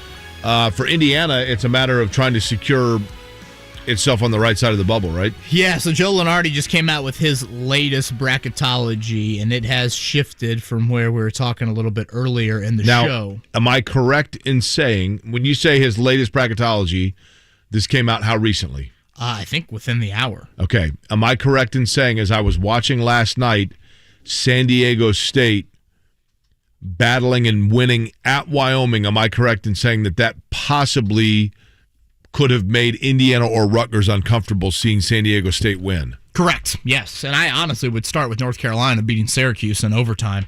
That kind of held North Carolina's position. But then your Cowboys losing to the Aztecs of San Diego State has pushed San Diego State into the field for Joe Lunardi. So he's got them at Team 66. That has moved Indiana down to 67 and Rutgers down to 68. So if you look at Joe Lunardi's bracket, tomorrow night in Assembly Hall, it will be the second to last team and the last team in the tournament squaring off.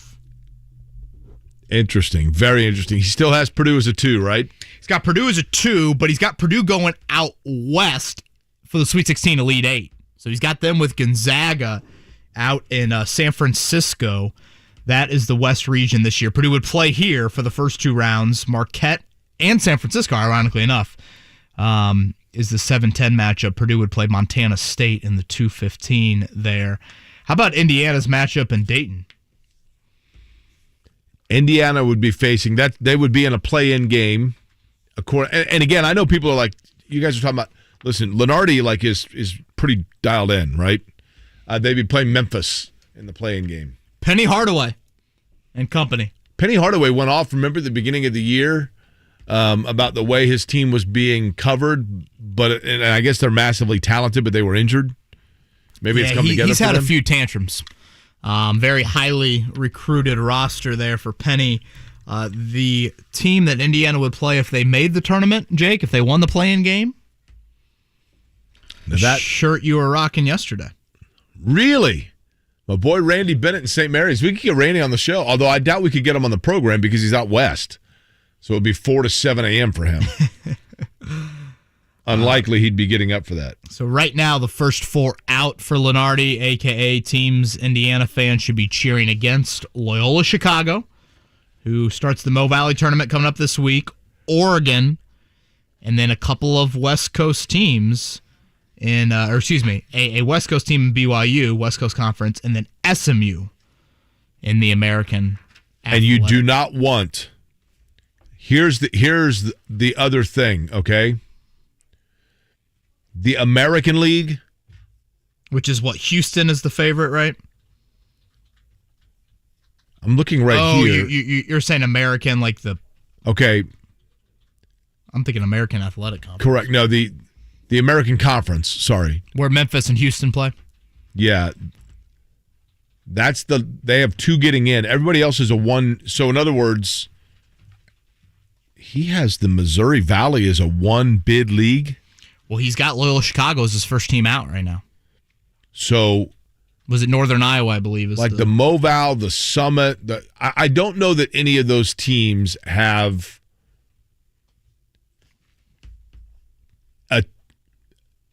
a team that would be getting in without winning their conference tournament. You see what I'm saying? Like, for example, the Missouri Valley. Who does he have in out of the Missouri Valley? See, believe Northern Iowa is the 1 seed. So does Northern Iowa, as a 13, do they have enough body of work that they would get in without winning their conference? Or is he counting on them winning their conference? If Northern Iowa doesn't win the Moval tournament, do they still get in? I think Loyola has a better resume. I think Loyola is the better of the 2 options. The conference you need to watch for, Jake, and this is ironically... In other words, you don't want any of these conferences that are slated with... that if there's a conference that's a runaway winner... You don't want them getting upset and then all of a sudden them having to make an at-large argument. And the conference you need to watch for, which I think this conference plays in Evansville, the Ford Center, the conference tournament, the Ohio Valley. Correct. That is Murray State, who is go. Ranked as a 9 seed in Lunardi's bracket. They're actually playing Notre Dame. So see, if Murray State were to lose the Ohio Valley tournament, you are a Murray State Racer fan. If you are a fan of the Indiana Hoosiers, you are a Murray State Racer fan. You are a Gonzaga fan. One of those teams in the Mountain West that you mentioned, Jake, that would already be in, no questions asked. Probably you're a Wyoming fan, right? Or Boise State? I'm trying to think of who are the other. Well, you don't want in the Mountain West. You don't want like those bubble type Nevada. teams. You don't. Ironically enough, if you're an Indiana fan, you do not want Steve Alford's Nevada team winning their conference tournament because San Diego State, Wyoming, and probably Boise State, Colorado State are in. Lunardi right now for the Mountain West has 4 in. He has all 4 of those getting in. He's got the Fighting Rick Pitino's as a 12 seed. Iona. Hey man. Say what you want about Pitino. He can flat out coach. Should Louisville bring him back? Boy.